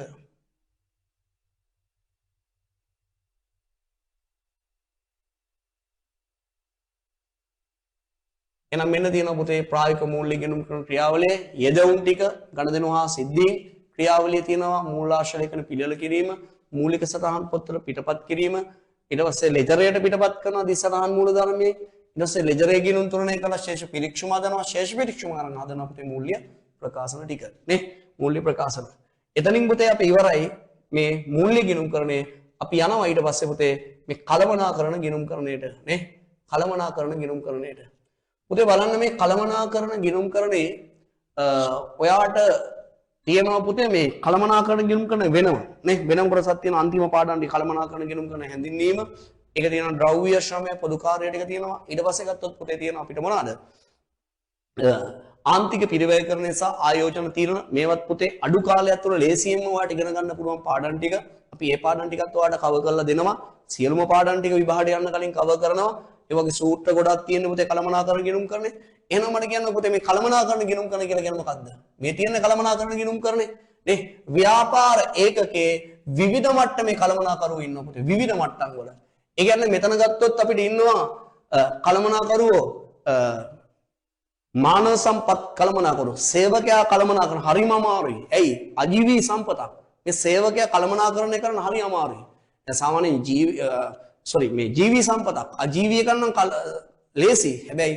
ජීවියෙක් අමාරුයි නේ එයා සාමාන්‍යයෙන් ගත්තොත් දැන් පන්තියක ළමයි ගත්තත් පුතේ ටික පාලනය කරන්න අමාරුනේ ඒ වගේ තමයි ව්‍යාපාරික සේවකෙත් පුතේ පාලනය කරන්න මොකද වෙන්නේ හරි අමාරුයි ඒ වගේ තමයි හරිනේ එහෙනම් පුතේ මේ මානව සම්පත් කළමනාකරු ඉන්නවා අලෙවි කළමනාකරු ඉන්නවා නේ ඒ වගේම ගැනුම් කළමනාකරු නිෂ්පාදන කරන ගොඩාක් කළමනාකරු ඉන්නවා ඒ කට්ටියට අපි කියන පුතේ ව්‍යාපාරයේ සිටින විවිධ මට්ටමේ කළමනාකරුවන් මේ විවිධ මට්ටමේ කළමනාකරුවන් පුතේ සැලසුම් කරන්න නේ සැලසුම් කිරීමට ඒ වගේම තීරණ ගැනීමට නේ ඒ වගේම හැකියවන පරිදි මූල්‍ය සහ මූල්‍ය නොවන තොරතුරු සැපයීම නේ මූල්‍ය සහ මූල්‍ය එතන පුතේ මූල්‍ය තොරතුරු වැදගත් මූල්‍ය නොවන තොරතුරු ටිකක් වැදගත් මෙන්න මෙහෙම ක්‍රියාවලියකට අපි කියනවා පුතේ මොකද්ද කළමනාකරණ ගිණුම් කරන්නේ එහෙනම් කළමනාකරණ ගිණුම් කරන්නේ පුතේ තියෙනවා පුතේ මොකද්ද කළමනාකරණ ගිණුම් කරන්නේ තියෙනවා අපිට කළමනාකරණ ගිණුම් කරන්නේ තියෙනවා පුතේ මොකද්ද ක්‍රියාවලියක් නේ ක්‍රියාවලියක් තියෙනවා කළමනාකරණ ගිණුම් කරන්නේ තියෙනවා පුතේ අපිට මොකද්ද ක්‍රියාවලිය මේ තියෙන්නේ අපේ කළමනාකරණ ගිණුම් කරන ක්‍රියාවලිය බලන්න කළමනාකරණ ගිණුම් කරන ක්‍රියාවලියේ යෙදවුම් ටික ක්‍රියාවලිය අවසාන නිවීම යෙදවුම් විදිහට තියෙනවා පුතේ මොකද්ද ඓතිහාසික තොරතුරු පුරෝකතන තොරතුරු මෙතනදී ඓතිහාසික තොරතුරු කියලා අපි ඉගෙන ගන්න පුතේ අතීත තොරතුරු ටික නේ. අතීතයේ සිදුවිච්ච තොරතුරු ටික කියනවා පුතේ මොනවාද? ඓතිහාසික තොරතුරු නේ. ඒ වගේම අපිට මෙතනදී කියනවා පුරෝගතන තොරතුරු. පුරෝගතනය කරන කියන්නේ අනාගතය ගැන කියනවා නේ. ඔයා කියනවනේ ඔයා බැංකු මැනේජර් කෙනෙක් වෙනවා. තාම වෙලා නැහැනේ නේ. ඒ වගේ ඔයා ඒ තුනක් ගන්නවා. තාම අරගෙන නැහැ එළවල වලට නේ. ඔයා ජපුරට යනවා නේ. නේ එහෙම කියලා කියනවනේ පුරෝකතනය කරනවානේ. ඒවට කියනවා පුතේ මොනවාද? පුරෝකතන තොරතුරු. ඒ වගේම දැන් ඔයා O level ලිව්වා. O level වගේ රිසර්ච් එක පුතේ. මොකද්ද? ඔයාගේ අතීතය. නේ ඒක වෙලා ඉවරයි. නේ අතීතේ. හැබැයි තීරණ ගද්දී ඒක වැදගත් ඔයාට. නේ ඔයා ශිෂ්‍යත්ව ලියලා ඉවරයි. නේ ඔයා දැන් 12 වසරේ ඉඳලා ඉවරයි. නේ අන්න ඒවට කියනවා පුතේ අතීතය. නේ ඔයා 20යි 26යි අවුරුද්ද අප්‍රේල් ඉවරයි. අන්න ඒවට කියනවා අතීතය. නේ අතීතය. එහෙනම් පුතේ මේ පුරෝකතන තොරතුරු කියන්නේ අනාගතය. වෙසක් එනවා අනාගතේ නේ. වෙසක් වලට යනවා දන්සල් නේ. අන්න ඒ දන්සල් වඳින්න යනවා කියලා පුරෝකතනය කරනවා. තාම ගිහිල්ලා නැහැනේ. ඒ වගේ දේවල් පුරෝකතන. එහෙනම් ක්‍රියාවලිය තියෙනවා පුතේ කොටස් තුනක්. එකක් තමයි සැලසුම් කිරීමක් තියෙනවානේ. එහෙනම් ක්‍රියාවලිය අපිට තියෙනවා කොටස් තුනක් පුතේ මොකද්ද? එකක් සැලසුම් කිරීම. මේ සැලසුම් කිරීම කරනවා. ඊට පස්සේ පුතේ අපි මෙතනදී අයවැය බජට් එක හදනවා. ඒ වගේ මෙතනදී අපි පාලනය කිරීමක් කරනවා. පාලනය කිරීමක් කරනවා නේ. එහෙනම් නිමෙවුම් විදියට එනවා පුතේ මොනවාද? එකක් අයවැය ලේඛන නේ. එක නිමෙවුමක් අයවැය ලේඛන. අනිත් එක තමයි ගිණුම් කරන අනුපාත. අනිත් එක තමයි පොදු කාර්ය විභජන පට්ටිකා. අනිත් එක තමයි ආන්තික පිරිවැය කරන තොරතුරු නේ. ආන්තික පිරිවැය කරන තොරතුරු මෙතන එකක් අඩුයි පුතේ ආයෝජන තීරණ නේ. එක කරුණක් අඩුයි ආයෝජන තීරණ නේ. ආයෝජන තීරණ. තව එක කරුණක් අපි ගන්නවා මෙතනදී ආයෝජන තීරණ පුතේ නේ. ආයෝජන තීරණ අපි කරනක් ගන්නවා ආයෝජන තීරණ තොරතුරු. ආයෝජන තීරණ තොරතුරු. එහෙනම් නිමෙවුම් විදිහට එනවා අයවැය ලේඛන, ගිණුම් කරන අනුපාත, පොදු කාර්ය විභජන පත්‍රිකා, ආන්තික පිරිවැය කරන තොරතුරු, ඒ වගේ පුතේ ආයෝජන තීරණ තොරතුරු වගේ දේවල් අපේ නිමෙවුමට එනවා. නේ එහෙනම් මේකට කියනවා පුතේ කළමනාකරණ ගිණුම් කරන ක්‍රියාවලිය. එහෙනම් තව එකපාරක් බලා ගන්න පුතේ කළමනාකරණ ගිණුම් කරන ක්‍රියාවලිය. පාට මේකේ සමහරක් කට්ටිය අහලා තිබ්බා මේ PDF එක දෙනවද කියලා. ඔව් මේක ෂෝට් නෝට් එකක් විදිහට ඔයාලට හම්බ වෙනවා නේ. අපි ෂෝට් නෝට් එකක් විදිහට මේක දෙනවා. ඒ නිසා ඔයා පාඩම් කරගන්න කොහොම හරි අපේ අරමුණ 20යි 26යි ඔයා ගොඩ දාන එක නේ. ඒ නිසා ඔයාගේ අරමුණ වෙන්නත් ඕනේ 20යි 26යි මොනා කරන්නද? මේක ගොඩ යන එක නේ. ඒක නිසා අපි ඔයාලට සපෝට් එක දෙනවා නේ. අපේ එන ක්ලාස් වලින් අපිට මේ ටික උගන්වනවා. ඒ වගේ දැන් ඔන්ලයින් පන්තිත් දාලා කරනවා නේ. ඒ නිසා ඔයාගේ අරමුණ වෙන්න ඕනේ මොනා කරන්නද? මේක කොහොම හරි ගොඩ දාන්න නේ. අද මේ දිනේ වැදගත් පුතේ. ඒකට හේතුව අද විශේෂ දවසක්නේ පුතේ. අද දවස ගත්තොත් අපිට මැයි 10. මේ මැයි 10 විශේෂ වෙන්න ප්‍රධාන හේතුවක් තියෙනවා. ඒකට තමයි මේක ලෝකේ මොකද්ද? මවුරුන්ගේ දිනේ නේ. එහෙනම් දැන් සාමාන්‍යයෙන් අම්මා කියන්නේ අය අම්මා ගැන නේ අපිට වර්ණනා කරන්න දෙයක් නැහැ නේ. ඒක නිසා පුතේ මව්වරුන්ගේ දිනේ ඔයා එක දෙයක් තේරුම් ගන්න. අපේ අම්මා විශේෂයෙන් බලාපොරොත්තු වෙන්නේ අපේ මොකද්ද? අපේ සාර්ථකත්වය නේ. අපේ සාර්ථකත්වය තමයි බලාපොරොත්තු වෙන්නේ. මෙතනදී අම්මා කියන චරිත ගත්තොත් පුතේ අම්මා කිසි දෙයක් බලාපොරොත්තු වෙන්නේ නැහැ. නිකන් හිතන්න ඔයා කවදා හරි අම්මට මොන හරි දේවල් ගිහිල්ලා දුන්නා කියන්නේ ඇඳුම් ගිහිල්ලා දුන්නා නේ. අම්මට නැත්තම් වෙන මොන හරි තෑගි භෝග දුන්නා කියලා හිතන්න. ඒව නෙමෙයි අම්මට වැදගත් වෙන්නේ. අම්මට වැදගත් වෙන්නේ ඔයාගේ සාර්ථකත්වය. ඔයා හොඳ තැනක ඉන්නවා දකින්න තමයි අම්මගේ වැදගත්කම නේ. ඒක නිසා සාමාන්‍යයෙන් අම්මලා අපේ අම්මලා හරි කැමති ඔයා කැම්පස් එකේම යනවා නම් ඒ තුනක් ගත්තා නම් ඔයාගේ රිසර්ච් ආව දවසට ඔයාගේ අම්මා අහන්නේ පුතේ එක දෙයයි. මොකක්ද අහන්නේ? උඹට කැම්පස් යන්න පුළුවන්ද? නේ බැරිද කියලා විතරයි අහන්නේ. එයාට රිසර්ච් එක වැඩක් නෑ පුතේ. ඒ තුනක්ද ඒක A1යි B2ක්ද කියලා ඒක වැඩක් නෑ. ඔයාගෙන් අහන්නේ මොකද්ද? කැම්පස් යන්න පුළුවන්ද? නේ එයාට ලොකු දෙයක් ඔයා ගොඩ ගියා කියන එක. නේ ඒක නිසා අද මවුරුන්ගේ දිනේ හිතට ගන්න පුතේ අපිට මාස 3ක් තියෙනවා. දින 90ක් තියෙනවා. මේ දක්වා අම්මා ඔයා වෙනුවෙන් කරපි සියලුම දේවල් වලට අනිවාර්යෙන් මේ මාස 3 තුල ඔයාගේ මක් ගහලා අනිවාර්යෙන් පුතේ මහන්සියලා ඒ තුනක් ගන්නවා. ඔයා මොන මට්ටමේ හිටියත් ඔයාට විෂයන් තුනට අදාළ ඒ තුනක් ගන්න මේ කාලේ හොඳටම ඇති. ඒ නිසා ඔයා අනිවාර්යෙන්ම අද හිතට ගන්න පුතේ මවුරුන්ගේ දිනේ අනිවාර්යෙන් අම්මා වෙනුවෙන් මම මේ දේ කරනවා. අනිවාර්යෙන් මම ඒ තුනක් ගන්නවා නේ. ඒක නිසා ඒ දේ ඔයා කරන්න හිතට ගන්න නේ. ඒක කරන්න බැරි දෙයක් නෙවෙයි. කරන්න පුළුවන් දෙයක්. ඒකට හේතුව අම්මා බලාගෙන ඉන්නවා ඔයා ගොඩ යනකම් නේ ඔයාගේ සාර්ථකත්වය වෙනකම් අම්මා බලාගෙන ඉන්නවා. ඒක නිසා එක මගේ අම්මා ඇතුළුව සියලුම අම්මාවරුන්ගේ එකම බලාපොරොත්තුව පුතේ මොකද්ද? දරුවන්ගේ සාර්ථකත්වය දැකීම නේ. නැත්තම් දරුවන්ගේ මොන හරි දේවල් ලබා ගැනීම නෙවෙයි නේ. ඒක නිසා අනිවාර්යෙන් පුතේ අද මවුරුන්ගේ දිනේ හිතට ගන්න අද විශේෂ දවසක් නේ. ඒක නිසා හිතට ගන්න අනිවාර්යෙන් මේ ගේම් එක ගහනවා. අනිවාර්යෙන් මේ මාස තුන හොඳටම ඇති. ඒකට හේතුව පුතේ නිකන් හිතනවා වගේ අම්මා ඔයා ඉපදිච්ච දවසේ ඉඳන් නේ කොච්චර කැපකිරීම කරලා තියෙනවද? නිකන් හිතන්න අපේ අම්මා සතුටු වෙන දවසක් තියෙනවා පුතේ. ඔයා අඬනවා.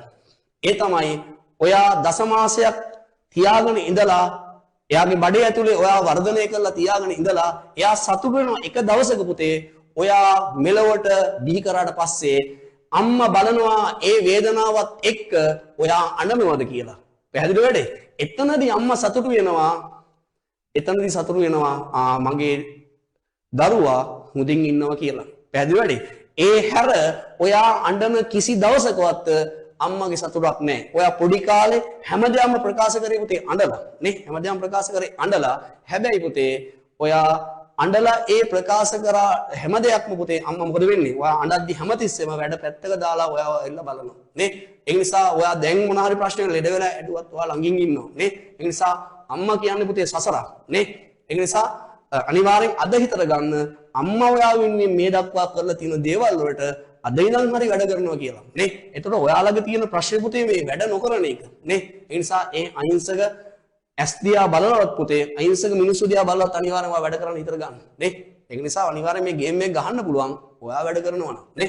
අපි එහෙනම් යමු පුතේ කලමනාකරන ගිනුම් කරන්නට නේ. කලමනාකරන ගිනුම් කරන යෙදවුම් තියෙනවා ක්‍රියාවලියක් තියෙන අවසාන නිමෙවුම් ටික යෙදවුම් වෙන ඓතිහාසික තොරතුරු ඊට පස්සේ පුරෝකතන තොරතුරු සැලසුම් කිරීම අයවැල් සැකසීම පාලනය නේ.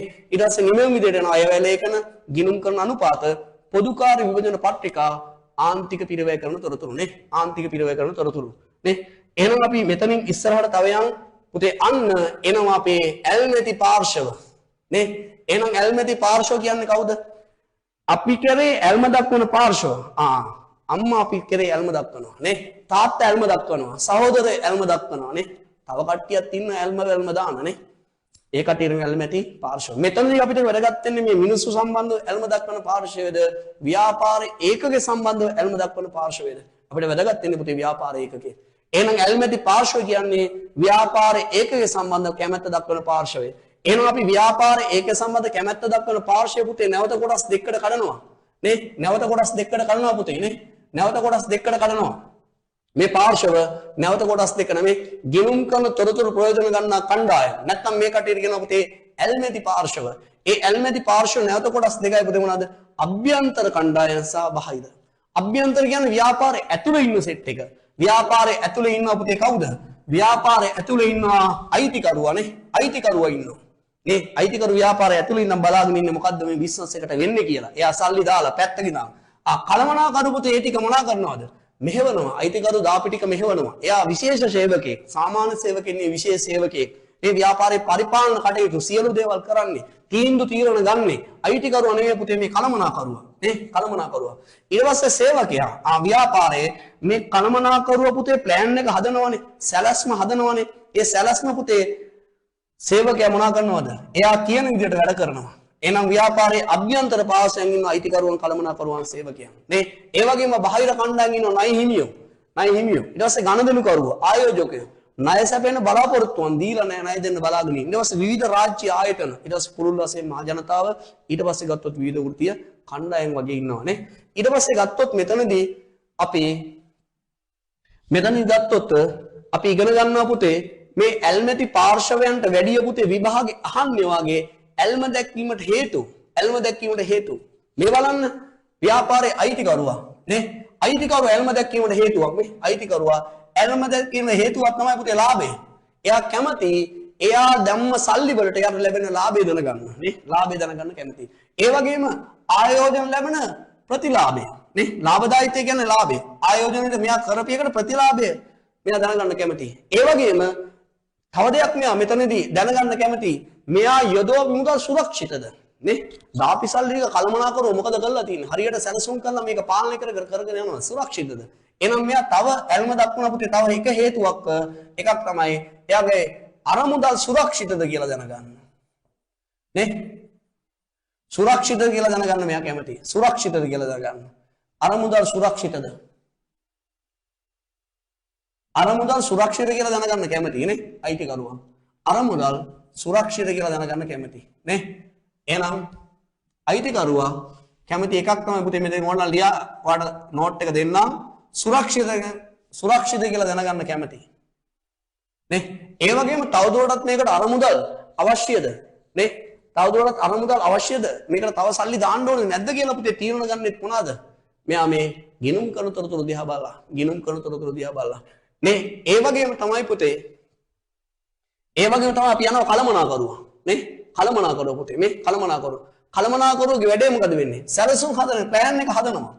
නේ? ප්ලෑන් එක හදනවා. හැබැයි ප්ලෑන් එක හදලා නිදාගෙන ඉඳලා හරියන්නේ ඒක මොනා කරන්නද? ක්‍රියාත්මක කරන්න. එහෙනම් කලමනාකරුවේ ප්‍රධාන එක තමයි සැලසුම් කිරීම. අනිත් එක තමයි පුතේ මොකද්ද? මේ තීරණ ගන්නවා. තීරණ ගන්නවා. ඒ වගේම මෙයා මොනා කරනවද? පාලනය කරනවා. පාලනය කළා මෙයා බලනවා පුතේ මේ සැලසුම් සාර්ථකද? හදපි සැලැස්ම සාර්ථකද? නේ? ඔයා මේ මාසේ සැලැස්මක් හදලා පේපරයක් ලියලා ඒකේ ලකුණු වැඩි වුණා නම් වගේ සැලැස්ම පුතේ සාර්ථකයි. එහෙනම් කලමනාකරුවම පුතේ අතීතයේ ගන්නා තීරණවල සාර්ථක අසාර්ථක වායි මන බලන්නේ මොනවාද යවලද? ගිනුම් කරන තොරතුරු දිහා බලලා. ඒ වගේම කලමනාකරුවම එදිනදා තීරණ ගන්නෙත් පුතේ මොනවාද යවලද?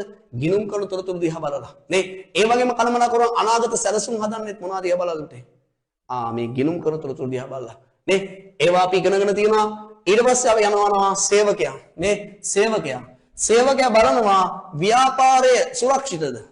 එහෙනම් ව්‍යාපාරයේ සුරක්ෂිත වුණොත් රැකියා ස්ථායීතාවය නේ රැකියා විස්තරය පුතේ ව්‍යාපාරේ වැහුණොත් රැකියාව මොකද වෙන්නේ වැහිලා යනවනේ එයා බලනවා ව්‍යාපාරේ බංකොලොත්ද මේක කරගෙන යන්න පුළුවන්ද නේ ඒ මත පුතේ මේ ව්‍යාපාරයේ සේවකයන් පුතේ මේ ගිණුම් කරන තොරතුරු භාවිතා කිරීමක් කරනවා අනිත් එක තමයි ප්‍රසාද දීමනා මෙයාට ලැබෙන ප්‍රසාද දීමනාවනේ ප්‍රසාද දීමනාව දැනගන්න ඒ කියන්නේ වැටුප නේ වැටුප දැනගන්න මෙයා කැමතියි නේ වැටුප ඒ ප්‍රසාද දීමනා කියන්නේ වැටුපට අමතරව ලැබෙන එකක් නේ එහෙනම් මෙයා වැටුප් සම්බන්ධව වැටුප් ලේඛනයක් මගින් මෙයා තීරණය කරනවා ඒක ගිණුම් කරන තොරතුරක් නේ ගිණුම් කරන තොරතුරක් ඊට පස්සේ අපි යනවා පුතේ එතනින් ඉවරයි අපේ අභ්‍යන්තර පාර්ශ්ව ටික ඉවරයි නේ එහෙනම් අපි යනවා ඊට පස්සේ පුතේ අපේ නයිමියන්ට නේ නයිමිය මේ බලන්න නයිමිය අල්ම දක්වනවා එයා ආපසු ගෙවීමේ හැකියාව තක්සේරු කිරීමට නේ ව්‍යාපාරයට සපයාපි ණය නැත්නම් ණයට සපයාපි භාණ්ඩවල අදාළ මුදල් අය කරගන්න පුළුවන්ද නේ එහෙනම් මේ ව්‍යාපාරය අය කරගත හැකිද කියලා තක්සේරු කරන්න පුතේ මේ නහිමියන් ව්‍යාපාරේ ගිණුම් කරතොත් භාවිතා කිරීමක් කරනවා ඒ වගේම තමයි පුතේ මේ ගණදෙනුකරුවන් පුතේ බලනවා අකණ්ඩ සැපයුම දැන් ගණදෙනුකරුව බලනවා අපිට නිෂ්පාදනය කරන්න අවශ්‍ය අමුද්‍රව්‍ය ටික ව්‍යාපාර කරන්න අවශ්‍ය අමුද්‍රව්‍ය ටික අකණ්ඩව ලැබෙනවද කියලා බලනවා අකණ්ඩව ලැබෙනවද ඒ වගේම මිල ගණන් පිළිබඳ විශ්වාසය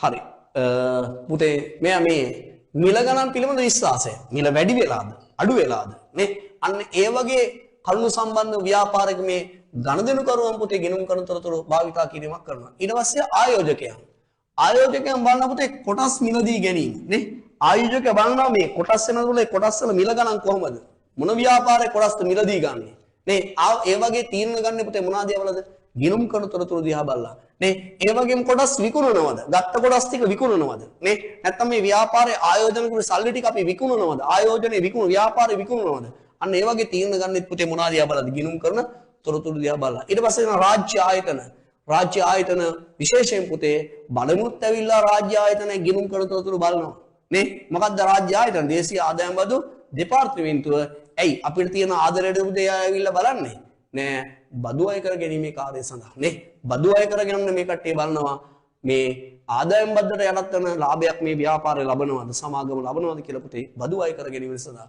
අනිත් එක තමයි නීතියේ අනුකූලතාවය ඒ කියන්නේ පුතේ සමාගමක් නම් අනිවාර්යෙන් 2007 අංක 7 දරන සමාගම් පනතට අනුව අනිවාර්යෙන් පුතේ මොනා කරන්න ඕනද ගිණුම් කරන්න ඕනි ඒක නීතිමය අවශ්‍යතාවයක් එහෙනම් නීතිමය අවශ්‍යතා ඉටු කිරීමේ අරමුණින් පුතේ මේ ගිණුම් කරන සම්බන්ධව රජය අනුම දක්වනවා ඊට පස්සේ මහජනතාව ඒ මහජනතාවය කියන පුතේ ආයතන සමාජ දායකත්වයේ පාරිසරික බලපෑම.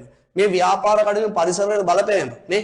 ඒ වගේම ව්‍යාපාරයේ සමාජන දායකත්වයේ නේ. ඒව සම්බන්ධ ඇල්ම දක්වන්න මේ ගිණුම් කරන තොරතුරු භාවිතා කිරීමක් කරනවා. එතනින් අපේ ඉවරයි පුතේ ඇල්ම සහ ඇල්ම දක්වන ඇල්මැති පාර්ශවයන් ටික ඉවරයි නේ. ඇල්ම දැක්වීමට හේතු ඇල්මැති පාර්ශව මේවා එකපාරක් විභාගයට යන්න කලින් බලාගත්තා නම් ඔයාලට මොකද වෙන්නේ? මේ ඔක්කොම ටික මතකයි. ඒ නිසා අවුලක් නැහැ. එහෙනම් අපි යනවා ඊළඟ කොටසට පුතේ. නේ ඊළඟ කොටසට යනවා.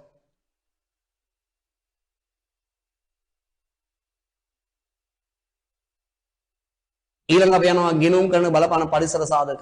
අනේ පරිසර සාධකේ නේ දැන් කාලගුණ විද්‍යා දෙපාර්තමේන්තුව කිව්වා මේ දවස්වල පරිසරය නේ පරිසරය කියන්නේ අවට වටපිටාව මේ දවස්වල වහිනවා කියලා කිව්වා නේ. එහෙනම් දැන් මොකද වෙන්නේ? වහිනවා නේ. ඒ වගේම මේ දවස්වල වැට් අනුපාතය වැඩි කරා නේ. අපේ AKD මහත්තයා නේ මොකද කරේ? උණ්ඩුව කියන රටේ වැට් ටික මොනා කරාද? වැඩි කරා නේ. වැට් ටික වැඩි කිරීමක් කරා නේ. එහෙනම් එයා කලින් තිබ්බේ එයා බලයට එද්දි පුතේ නේ බලයට එද්දි තිබ්බා වැට් එක 100ට පුතේ බලයට එද්දි වැට් එක තිබ්බා 115යි 115යි. දැන් වැට් එක එයා වැඩි කරා 118ක 118 දක්වා වැට් එක වැඩි කරා. දැන් මෙයා වැඩි කරලා තියෙනවා 100ට 22.5 දක්වා නේ වැට් එක වැඩි කරනවා වැට් එක වැඩි කරනවා. වැට් එක වැඩි කරනවා කියලා කියන්නේ බහන්න වලින් මොකද වෙන්නේ? වැඩි කරනවා. ඒ අන්න මොන පරිසරයේ බලපෑමද? ආර්ථික හා දේශපාලන පරිසරයේ බලපෑම. මේ දවස්වල වෙසක් එනවා. මොන පරිසරයේ බලපෑමද? සමාජ හා සංස්කෘතික පරිසරය. නේ එහෙනම් ආගමික ඇදහිලි විශ්වාස පුතේ. නේ සමාජ හා සංස්කෘතික පරිසරයේ බලපෑම. අවුරුදු සැමරුවා අලුත් අවුරුද්ද සැමරුවා මොන පරිසරයේ බලපෑමද? සමාජ හා සංස්කෘතික පරිසරයේ. නේ නත්තල් සමරනවා. නේ සමාජ සංස්කෘති බලපෑම. අන්න ඒ වගේ පුතේ අපිට තියෙනවා මේ ගිණුම් කරන්නේ සඳහා බලපාන පරිසර සාධක ටිකක්.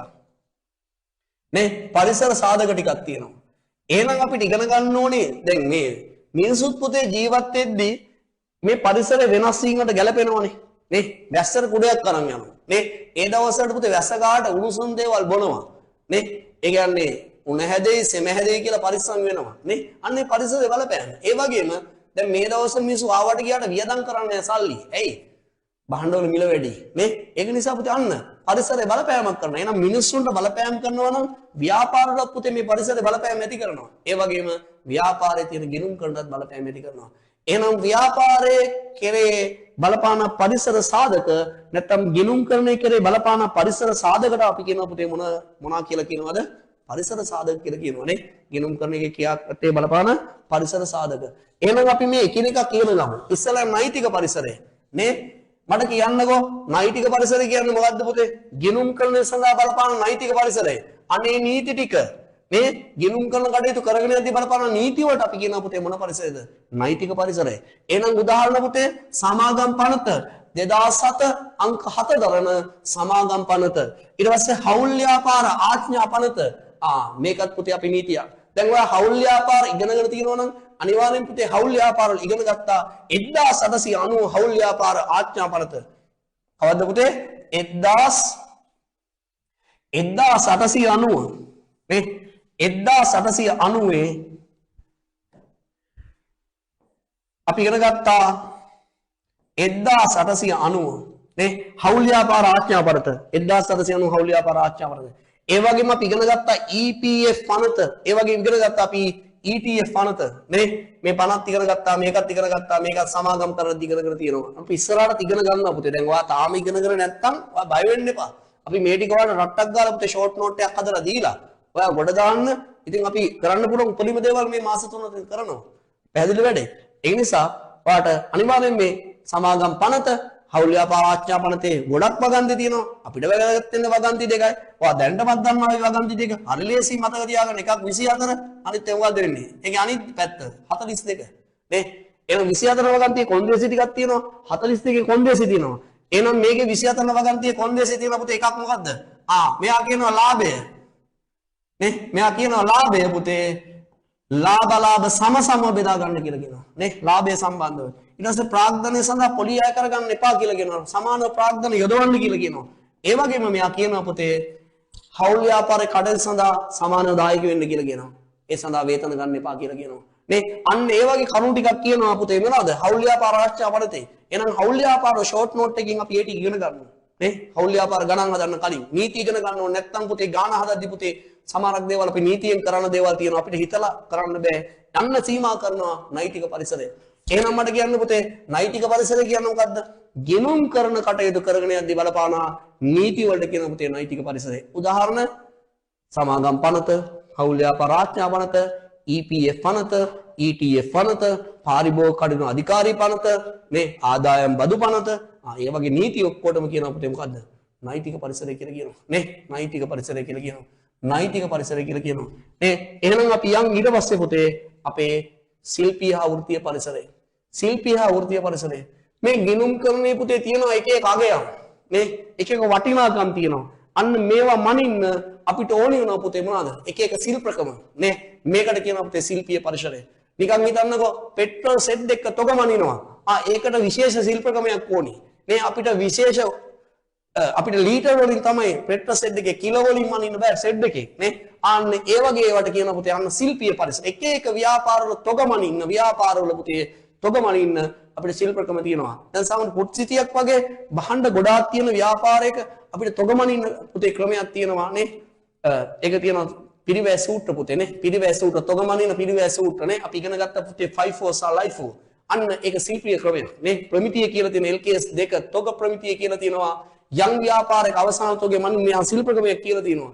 ප්‍රථම ලැබීම් ප්‍රථමයෙන් නිකුත් කරාගෙන උපකල්පය මත ඒ ශිල්පීය ක්‍රමය මත තොග මනින්න කියනවා. නැත්නම් බරතබු සාමාන්‍ය මිල ක්‍රම මත තොග මනින්න කියලා කියනවා. ඒ ශිල්පකම. පුතේ වෘත්තීය පරිසරය කියන්නේ මොකද්ද? වෘත්තීය පරිසරයෙන් ගිණුම් කරන කියන්නේ පුතේ මොකද්ද? වෘත්තිය. ඒ වෘත්තීය අභිවෘද්ධිය සඳහා වෘත්තීයමය ආයතන උතේ ප්‍රමිතිය හඳුන්වා දීලා තියෙනවා. එහෙනම් අපි 11 වෙනි පාඩමේ ප්‍රමිති අපි ඉගෙන ගන්නවා කියන මොන පරිසරයේ බලපෑමද? වෘත්තීය පරිසර බලපෑම. නේ ඒ වගේම ගිණුම් කරන වෘත්තීය වැඩි දියුණු අභිවෘද්ධිය සඳහා පුතේ තියෙන වෘත්තීයමය ආයතන නේ. ඒ වෘත්තීයමය ආයතන තියෙනවා. අන්න ඒ වගේ දේවල් වලට අපි කියන පුතේ මොනවද වෘත්තීය පරිසරය. එහෙනම් මොනවද වෘත්තීය පරිසරයේ විචල්‍යයන් පුතේ මොනවද? ගිණුම් කරන ප්‍රමිත නේ SLFRS LKS සාමාන්‍ය ලංකාවේ ගිණුම් කරන ප්‍රමිත තියෙනවා පුතේ 41ක් නේ 41ක් තියෙනවා. ඒ ගිණුම් කරන ප්‍රමිතවල පුතේ වාට LKS ප්‍රමිත තියෙනවා 25ක SLFRS ප්‍රමිත තියෙනවා පුතේ ඉතුරු ටික නේ. එහෙනම් අපි ඒ ටික ඒකේදී අපිට අවශ්‍ය වෙන්නේ අපිට ප්‍රමිති 9යි පුතේ A level subject එකේ. ඒ ප්‍රමිති 9 අපි ඉගෙන ගන්නවා නේ. ප්‍රමිති 9 අපි ෂෝට් කරලා සාරාංශයෙන් ඉගෙන ගන්නවා. දැන් ඔයා කියයි භාවිත අයිති ඇති වත්කම් ගැලපීම අපිට බෑ කල්බදු බෑ කියයි. අනේ කල්බදු ගැලපීම කරනවා. ඒ වගේම කියයි පාඩ SLFRS 15 ගණදෙනුකරුවන් සමග ඇති කර ගන්නා ගිවිසුම් වලදී අයභාරය හඳුනා ගැනීම බෑ කියයි. අනේ කරනවා. ඔයා කිය LKS 10 වාර්තාකරන දින පසුවෙන්ද සිදුවීම් ගැලපීලා ගලපන සිද්ධිය සහ නොගලපන සිද්ධීන් බෑ කියයි. ඒකත් අපි කරනවා. නේ ඒ වගේම ඔයා කියයි දැන් LKS 2 තොග බෑ කියයි. අනේ තොගත් කරනවා. ඔයා කිය LKS 1 ඒකත් බෑ කියයි. සංකල්පනත රාමුව අනේ ඒකත් කරනවා. නේ එහෙනම් මේ මාස 3 ඔයාට මේ විෂය නිර්දේශයේ තියෙන අස්සක් මූලක් නෑර ඔක්කොම ටික කරනවා. කිසි දෙයකට බය වෙන්න එපා. තේරුණාද? අපි එනම් ප්‍රමිති 9න් පුතේ අපි ඔයාට ඉගෙනීමක් කරන ප්‍රමිති 9ෙම. නේ එහෙනම් මෙතන තියෙනවා ඊට පස්සේ පුතේ වෘත්තීය ආචාර ධර්ම. නේ ඔයාට කියනවා එහෙනම් මෙතනදී මේ ගිණුම් කරන කියන වෘත්තියක්. ඒ වෘත්තිය පිළිපදින්න ඕනේ ආචාර ධර්ම ටිකක් තියෙනවා. ඒ ආචාර ධර්ම ටික මෙතන වෘත්තීය පරිසර බලපෑම් කරනවා. ඒ වගේම තොග මැනීමට විශේෂ ශිල්පකම භාවිතා කිරීමක් කරනවා. පැහැදිලි වැඩේ. ඊට පස්සේ අපි යනවා පුතේ ඊළඟ පරිසර සාධකයට. ඊළඟ පරිසර ආර්ථික හා දේශපාලන. ආර්ථික හා දේශපාලන. අනේ මේ දවස්වල ලොකු කතාව පුතේ මොකද්ද? ආර්ථිකය සහ දේශපාලනය. නේ රටේ මේ දවස්වල මොකද වෙන්නේ? බර අරගලේ. නේ එහෙනම් දේශපාලනය තමයි පුතේ රටක ආර්ථිකය තීරණය කරන රටක දේශපාලනය. නේ එන් දේශපාලකයන් විසින් ඒ රටක පවතින බලය ගන්න ආණ්ඩුව විසින් ගන්නා තීරණ මත පුතේ රටක මොකද වෙන්නේ? ආර්ථිකය තීරණය වෙනවා. නේ එහෙනම් මේ දවස්වල අපේ අනුර මහත්තයා ගන්න තීරණ මත පුතේ රටේ මොකක් තීරණය වෙනවද? ආර්ථිකය තීරණය වෙනවා. නේ එහෙනම් ආර්ථිකයට බලපාන මොනවාද විචල්‍යයන්? එකක් තමයි පුතේ පොලි අනුපාතය. දැන් අපිට කියන්න පුළුවන් මේ පොලි අනුපාතය වැඩි කරන්න පුළුවන් අඩු කරන්න පුළුවන්. මේකෙදි වෙන්නේ මොකද්ද? දැන් පොලි අනුපාතය වැඩි කරාම පුතේ මොකද වෙන්නේ? මිනිස්සු ණය ගන්න එක අඩු වෙනවා. ණය ගන්න එක අඩු වෙනවා. නේ නිකන් හිතන්න පොලි අනුපාතය තිබ්බ කියලා 100%ක පොලි අනුපාතයක් තියෙනවා. ඒ 100%ක් පොලි අනුපාතය තියද්දි පුතේ මේ ණය ගන්න එක වැඩි. ණය ගන්නවා ගොඩක්. ඒ පොලි අනුපාතය අඩුයි. හදිසියවත් අනුර මහත්තයා මේ පොලි අනුපාතය 120ක්පත් කරා නම් 120ක්පත් කරා නම් නේ මහ බැංකුව අධිපතිතුමත් එක්ක සාකච්ඡා කළා අපේ නන්දලාල් මහත්තයාත් එක්ක කතා කරලා කියනවා පොලි අනුපාතය 105ක් තියලා හරියන්නේ නැහැ 120 කරන්න ඕනේ. ඒක නිසා පුතේ ඒ ණය ගන්න එක අඩු වෙනවා රටක මිනිස්සු. ණය ගන්න එක අඩු වෙලා මොකද වෙන්නේ?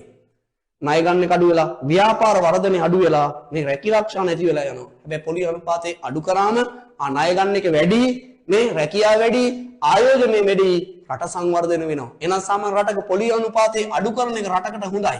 අන්න ඒ තීරණය ගත්තේ කවුද? දේශපාලනය. හැබැයි බලපෑව කොහෙද? ආර්ථිකයට. එහෙනම් මේ දෙක මොකද වෙන්නේ? එකිනෙකට බද්ධයි. මේ ආර්ථිකය හා දේශපාලනය ගහයි පොත්තයි වගේ පුතේ. නේ?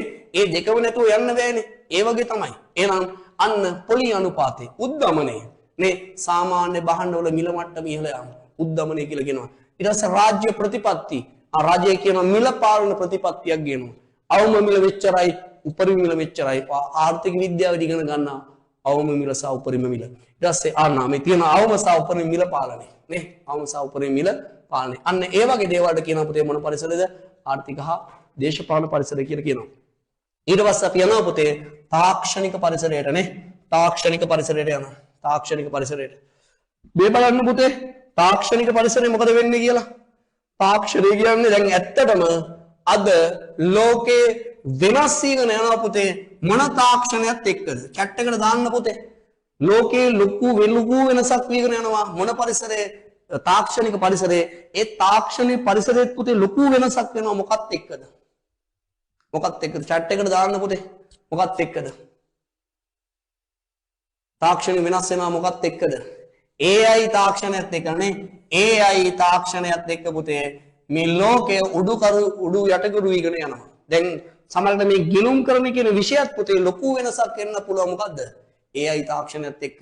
එහෙනම් අනිවාර්යෙන් පුතේ මේ AI තාක්ෂණයත් එක්ක අපිට වෙනස් වෙනවා තාක්ෂණික පරිසරයේ ලෝකේ ලොකුම වෙනස වීගෙන යනවා පුතේ මොනත් එක්කද? AI තාක්ෂණය සමග. නේ ඒක නිසා අධ්‍යාපන වෙන්න පුළුවන්, සෞඛ්‍ය වෙන්න පුළුවන්, නීතිඥ වෙන්න පුළුවන්, ගුරු වෘත්තිය වෙන්න පුළුවන් ඕනිම දෙයක් පුතේ මේ AI තාක්ෂණයත් එක්ක මොකද වෙන්නේ? වෙනස් වීගෙන යනවා. දැන් සමහරක් ගුරුවරු කතා වෙනවා ළමයි පුතේ මොකද වෙන්නේ? AI තාක්ෂණයත් එක්ක ප්‍රශ්න දුන්නා මේකට උත්තර පුතේ සපයන්නේ AI වලින් කියලා. නේ AI වලින් කියලා. ඒක නිසා මේකදී හැබැයි හොඳ සහ නරක කියන දෙකම වෙනවා. එකක් තමයි පුතේ මේ ළමයාගේ හිතීමේ හැකියාව. මේ මිනිසුන්ගේ හිතීමේ හැකියාව පුතේ මේකේ මොනා කරනවද? සීමා කරනවා. ඒක රටකට අවුල් පුතේ හිතන්න බෑ. හිතලා දෙයක් කරන්න බෑ. ඇයි? කෙලින්ම තියනවා පුතේ AI තාක්ෂණයෙන් සියලුම තොරතුරු ටික දෙනවා. ඒක ඇත්තටම ගත්තොත් පුතේ යම් ප්‍රශ්නයක් තියෙනවා. හැබැයි යම් වාසියකුත් තියෙනවා. අවාසියකුත් තියෙනවා. නේ ඕනිම දෙයක පුතේ වාසිය අවාසිය කියන දෙකම තියෙනවනේ. හරි. එහෙනම් අද ලෝකේ වෙනස් වීගෙන යනවා AI තාක්ෂණයත් එක්ක. එහෙනම් ගිණුම් කරන්නක් පුතේ මොනවා වෙන්න පුළුවන්ද? AI තාක්ෂණයත් එක්ක දැනටමත් වෙනස් වීගෙන යනවා. එහෙනම් තාක්ෂණික පරිසර කියන්නේ මේ ගිණුම් කරන කටයුතු සඳහා තාක්ෂණයේ බලපෑමට කියනවා පුතේ මොකක්ද අපි? තාක්ෂණික පරිසරය. තාක්ෂණික පරිසරය. එහෙනම් මේ පරිගණක ගිණුම් කරන්නේ මොකද්ද පුතේ පරිගණක ගිණුම් කරන කියන්නේ? සාමාන්‍යයෙන් අපි ගිණුම් හදන්නේ අතින්නේ. දැන් පුතේ අතින් හදන්නේ නැහැ ගිණුම්. එහෙනම් පරිගණකයෙන් තමයි ගිණුම් ටික හදන්නේ. මේකට කියනවා පරිගණක ගිණුම් කරන්නේ. ඊට පස්සේ ERP පද්ධතිය. ඒ කියන්නේ පුතේ ආයතනයේ සියලුම ගිණුම් කරන කටයුතු මෘදුකාංගයකින් පාලනය කරනවා. මේකට කියනවා මොකද්ද? ERP පද්ධතිය.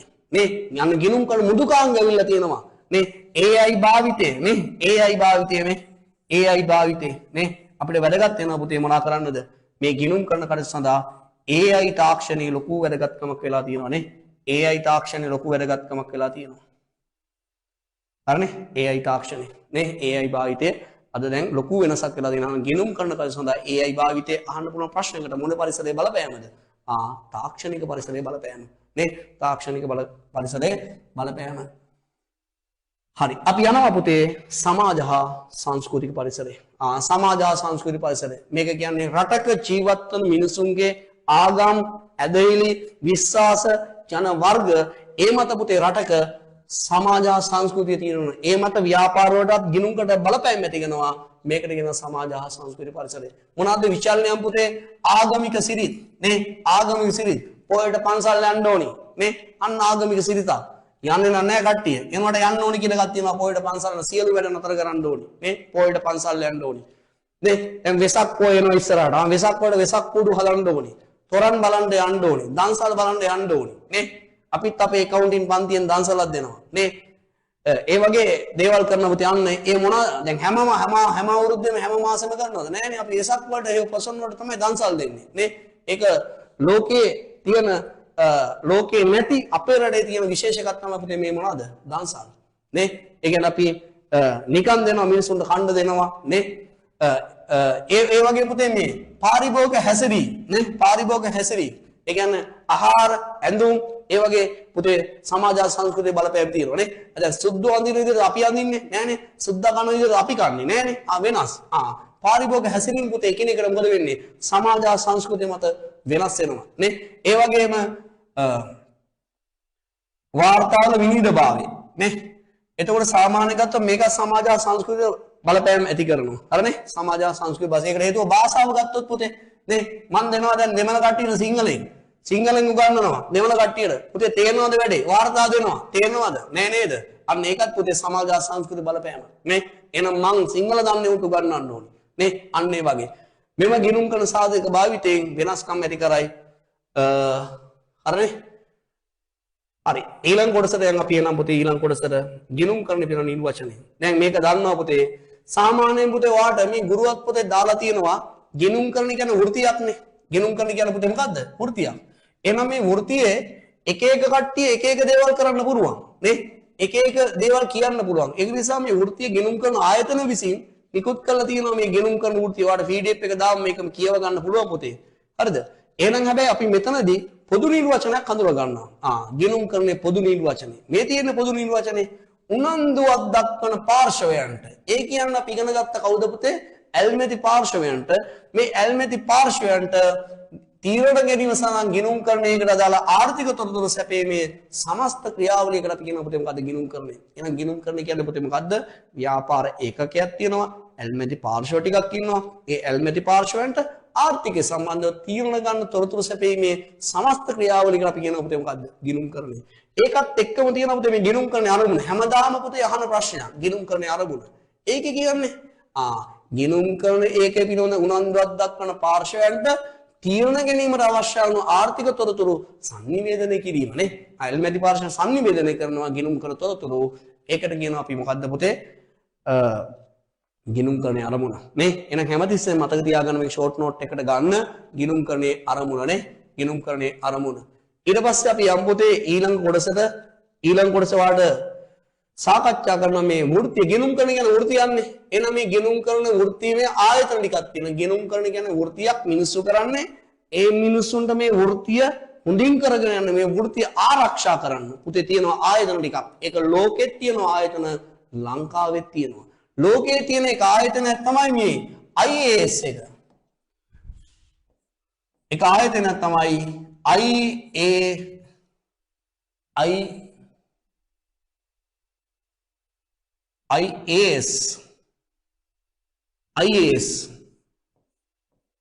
IASB. ඒ කියන්නේ අන්තර්ජාතික ගිණුම් කරන ප්‍රමිති මණ්ඩලය. නේ International Accounting Standard Board නේ එහෙනම් කියනවා IAS එහෙනම් ලෝකෙම ගිණුම් කරන සඳහා බලපාන ආයතනය තමයි IASB එක නේ එයා හදනවා පුතේ ලෝකෙටම IAS මොනවද IAS කියලා කියන්නේ අන්තර්ජාතික ගිණුම් කරන ප්‍රමිත නේ International Accounting Standard නේ එහෙනම් මේ ලෝකේ කවුරු ගිණුම් කරන්නේ කරත් පුතේ අපි අනිවාර්යෙන් ගිණුම් කරන්නේ කරන්න ඕන මොනවාට අනුවද පුතේ මේ IASB කියනවා IAS ටිකක් දාලා තියෙනවා නේ අන්තර්ජාතික ගිණුම් කරන ප්‍රමිති මණ්ඩලය දාලා තියෙනවා අන්තර්ජාතික ගිණුම් කරන ප්‍රමිති එහෙනම් මේ ලෝකේ ඕනිම රටක් ගිණුම් කරන කරද්දී මේ IASB ට ඕනින් විදිහට තමයි කරන්න ඕනේ පැහැදිලි වැඩේ හැබැයි අපිට පුතේ මේ IASB ආයතනය කියන්නේ අන්තර්ජාතික ගිණුම් කරන ප්‍රමිති මණ්ඩලයේ පුතේ සමාජික ගිණුම් කරන රටවල් සමාජිකයෝ එහෙනම් ශ්‍රී ලංකාව කියන රටක් පුතේ සමාජිකයෝ හැබැයි ශ්‍රී ලංකාව කියන රටේ මේ ගිණුම් කරන්නේ සඳහා බලපාන ආයතනය පුතේ අපිට නීතියකින්ම කියලා තියෙනවා මෙන්න මේ IAS ආයතනය කියනවා ශ්‍රී ලංකාවේ පුතේ ගිණුම් කරන කටයුතු සඳහා බලපාන ප්‍රධාන ආයතන වෙන්නේ මොකද්ද? වරලත් ගණකාධිකාරී ආයතනය. නේ ඒ කියන්නේ චාර්ටර්ඩ් ඉන්ස්ටිටියුට් එක වරලත් ගණකාධිකාරී ආයතනයේ පුතේ තමයි ශ්‍රී ලංකාවේ ගිණුම් කරන සඳහා බලපාන ප්‍රධාන ආයතනය. නේ වරලත් ගණකාධිකාරී ආයතනය. එහෙනම් ඔන්න තියෙනවා පුතේ මේ මේ ලංකාවේ තියෙන ආයතන ටික විතරයි මම දාලා තියෙන්නේ. හැබැයි වාට ප්‍රමිති ඉගෙන ගද්දි අපි 11 වෙනි පාඩම ඉගෙන ගද්දි මේ IASB සම්බන්ධව අපි ඉගෙන ගන්නවා. ලෝකයේ IAS සම්බන්ධ චුට්ටක් ඉගෙන ගන්නවා නේ. එහෙනම් ඔන්න එක ආයතනයක් තියෙනවා ශ්‍රී ලංකා වරලත් ගණකාධිකාරී ආයතනය. අනිත් එක ශ්‍රී ලංකා ගිණුම් කරන ශිල්පී ආයතනය. AAT ශ්‍රී ලංකා. දැනටත් පුතේ AAT ලියාපදිංචි වල විවාහ කරන අපේ ගෝලයේ ළමයි ඉන්නවා. උතරත් දැන් ක්ලාස් එකේ ළමයි ඉන්න පුළුවන් AAT කරන ළමයි. නේ. හැබැයි චාර්ටර්ඩ් කරන්න අනිවාර්යෙන් A level පුතේවා පාස් වෙලා තියෙන්න ඕනේ. හැබැයි AAT කරන්න O level S3ක් තිබ්බනම් S6ක් තිබ්බනම් ඇති. O level පාස් වෙන්නවත් ඕනේ නැහැ. O level සාමාන්‍ය වැඩ හයක් සමත් කරනවා ඔයාලට AAT කරන්න පුළුවන් නේ. මෙයා කරන්න පුළුවන්. නේ. ඒ වගේම තමයි ශ්‍රී ලංකාවේ තව ආයතනයක් තිබුණේ මොකද්ද? ශ්‍රී ලංකා සහතිකලත් කළමනාකරණ ගණකාධිකාරී ආයතන. නේ CAM එක. ඒකෙත් පුතේ ඔයාලට එහෙනම් මේ ගිණුම් කරන සම්බන්ධව බලපාන ආයතන. අනිත් ඒවා බ්‍රිතාන්‍ය වරලත් කළමනාකරණ ගණකාධිකාරී ආයතන සීමා එක. මේ සීමා කරනවා කියලා කරන්න කට්ටිය. අනිත් එක තමයි බ්‍රිතාන්‍ය වරලත් සහතිකලත් ගණකාධිකාරී ආයතනයේ ACC එක. නේ ACC එක. නේ එහෙනම් මේ ආයතන වල කියනවා පුතේ මොනවාද? වෘත්තීය ගිණුම් කරන ආයතන. මේ ගිණුම් කරන වෘත්තීය අභිවෘද්ධිය සඳහා තියෙන ආයතන ටික නේ අන්න සැලකිය යුතුයි කියලා දාලා තියෙනවා. මොකද්ද බලන්න? ඉහතින් සඳහන් වෘත්තීය ගිණුම් කරන ආයතන අතරින් ශ්‍රී ලංකාව තුල නේ හුඬුව තුල මේ කටයුතු වල නීතිමය පැලවීමේ බලය නේ ශ්‍රී ලංකාවට කියන සමාන එකක් තමයි පුතේ මොකද්ද? හුඬුව. අපේ ජනාධිපතිතුමා කිව්වේ නේ ඒක නිසා අපිත් කියනවා ශ්‍රී ලංකාවට කියන හුඬුව. නේ පැලවීමේ බලය ඇති ආයතන වන්නේ ශ්‍රී ලංකා මොකද්ද පුතේ? වරලත් ගණකාධිකාරී ආයතන. මම ඒකත් කිව්වා. නේ ඔයාලට කියනවා ඒකට බලය දීලා තියෙනවා 1953 අංක 23 දරන 1953 අංක 23 දරන පාර්ලිමේන්තු පනතක් මගින් ඒ බලය දීලා තියෙනවා මෙයාට. නේ ඒ බලය දීලා තියෙනවා. නේ මේ පනත මගින් පුතේ බලය දීලා තියෙනවා. හරිනේ? එහෙනම් පනතින් එම වර ශ්‍රී ලංකා වරලත් ගණකාධිකාරී ආයතන වෙත පවරා ඇත. නේ එහෙනම් ශ්‍රී ලංකාවේ ගිණුම් කරන කඩේ සඳහා බලපාන ආයතන අහන්න පුළුවන්. මොකද වරලත් ගණකාධිකාරී ආයතනය. ඇයි එයා දීලා තියෙන පුතේ මම නීතියෙම කියලා තියෙනවා. ඔයා ගිණුම් කරන්නේ බලා ගන්න ලංකාවේ. නේ ලංකාවේ බලා ගන්න කියලා කියනවා. ඊට පස්සේ ඔයාලට දීලා තියෙනවා පුතේ මොකද්ද? අනේ ගිණුම් කරන්නේ නව ප්‍රවණතා. ගිණුම් කරන්නේ නව ප්‍රවණතා. නේ එකක් තමයි පරිගණක ගිණුම් කරන්නේ. අතින් දැන් ගණන් හදන්නේ. අපි A level වල අතින් මේ අත කැරෙනකන් ගණන් හෙදුවට නේ අඩුව තියලා ඉරි ගැහුවට පුතේ අපි ඇත්තට අතින් ගණන් හදන්නේ අද ව්‍යාපාරය හදන්න පුතේ ගිණුම් කරන්නේ ගිණුම් කරන කටයුතු කරන පරිගණකයනි නේ එහෙනම් මේකට කියනවා පරිගණක ගිණුම් කරන්නේ අතින් කිරීම වෙනුවට පරිගණක මුදුකාංග ඇවිල්ලා තියෙන හරි ලේසි පුතේ දත් ඇතුළත් කරන අවසාන නිමීම හැදලා ඉන්නේ පරිගණක ගිණුම් අනිත් එක උද්දමන ගිණුම් කරන්නේ නේ මුදලේ වටිනාකම වෙනස්කම් සලකලා පුතේ ගිණුම් වලට කල්පනවා මේකට කියන උද්දමන ගිණුම් කරන්නේ සමාජීය වගකීම් ගිණුම් කරන්නේ නේ සමාජීය දායකත්වයේ පුතේ වාර්තා කරනවා මේකට සමාජ වකින් ගිණුම් කරන්නේ ඊට පස්සේ පාරිසරික ගිණුම් කරන්නේ ව්‍යාපාර කටයුතු වලින් පරිසරයට වන වාසි අවාසි පරිසර දූෂණ ඒ වගේ දේවල් පුතේ අපි ගණනය කිරීමක් කරලා ගිණුම් වලට කල්පනා මේකට කියනවා පුතේ පාරිසරික ගිණුම් කරන්නේ ඒ වගේ අනිත් එක තමයි මානව සම්පත් ගිණුම් කරන්නේ ඒ කියන්නේ මානව සම්පතේ දක්ෂතාවය අපි ගලපනවා කළමනාකරුගේ සේවකයේ දක්ෂතාවය ගලපන පුතේ ගිණුම් වලට ගලපනවා මේකට කියනවා පුතේ මොකද්ද මානව සම්පත් ගිණුම් කරන්නේ නේ මානව සම්පත් ගිණුම් කරන්නේ නම් සේවක කුසලතා වටිනාකම ගණනය කිරීමක් මේකෙදි වෙනවා නේ ඊට පස්සේ ගිණුම් කරන්නේ තව තියෙනවා පුතේ ප්‍රයෝජන හා සමාද වැදගත්කම් නේ එකක් තමයි තීරණ ගැනීමට වැදගත් වෙනවනේ මේ ගිණුම් කරන පුතේ තීරණ ගැනීමට වැදගත් පදනමක් වෙනවනේ කලමනාව නිවැරදි ව්‍යාපාරේ තීරණ ගන්න පුතේ වැදගත් වෙලා තියෙනවා ඒ වගේම අරමුණු ඉටුවී ඇද්ද කියලා තහවුරු කරන්න පුතේ නේ ඒ කියන්නේ සැලසුම් සැබෑ සාර්ථක ඒ කියන්නේ සැලැස්ම හා සැබෑ කාර්ය සාධනය මඳින්න පුළුවන් නේ ඒ කියන්නේ ව්‍යාපාරයක් පුතේ හදනවා සැලැස්ම හදනවා එතකොට ව්‍යාපාරේ ලාභ ලබනවා එහෙනම් මේ සැලැස්ම හොඳයි සැබෑ කාර්ය සාධනයක් තියෙනවා පුතේ නේ ඔයා පාඩම් කරනවා විභාග ලියනවා ලකුණු තියෙනවා සැලැස්ම සාර්ථකයි කාර්ය සාධනයක් තියෙනවා අන්න ඒ වගේ තමයි අපි උගන්වනවා ඔයා ඇවිල්ලා පන්තියට ඇවිල්ලා අහගෙන ඉගෙන ගන්නවා ඔයාට ලකුණු හම්බ වෙනවා අපේ සැලැස්ම සාර්ථකයි නේ අන්න ඒ වගේ පුතේ අනිත් එක තමයි පාලන මාධ්‍යයක් විදියට නේ පාලනය කරන්න ඕනේ පුතේ. ගෙදර තියෙන සල්ලි ටික පාලනය කරන්නේ නැත්නම් මොනවා වෙනවද? නාස්ති වෙනවා.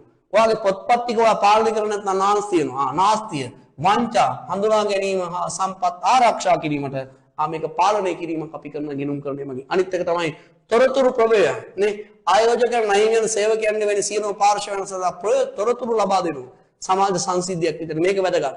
නේ පුතේ ගිණුම් කරන තොරතුරු දිහා බලලා තමයි ආයෝජකයෝ ආයෝජනය කරන්නේ. ආයෝජනය කරාම ආයෝජනය මොකද වෙන්නේ? වැඩි වෙනවා. ආයෝජන වැඩි වුණාම පුතේ ව්‍යාපාර වර්ධනය වෙනවා. ව්‍යාපාර වැඩි වෙලා මොනවා වෙනවද? රැකියා නිෂ්පාදනය වෙනවා. රැකියා නිෂ්පාදනය වුණාම පුතේ වෙන්නේ කුටුම්බයක ආදායම වැඩි වෙලා කුටුම්බයේ යන පවුල ආදායම වැඩි වෙලා ආර්ථික සංවර්ධනය ඉහළ නංවනවා. එම නිසා ගිණුම් කරණය සමාජයේ යහපතට පුතේ තාගෙනවා. ඒ කියන්නේ ඕනිම මිනිස්සෙක් පුතේ සල්ලි තිබ්බට ආයෝජන කරන්නේ නැහැ.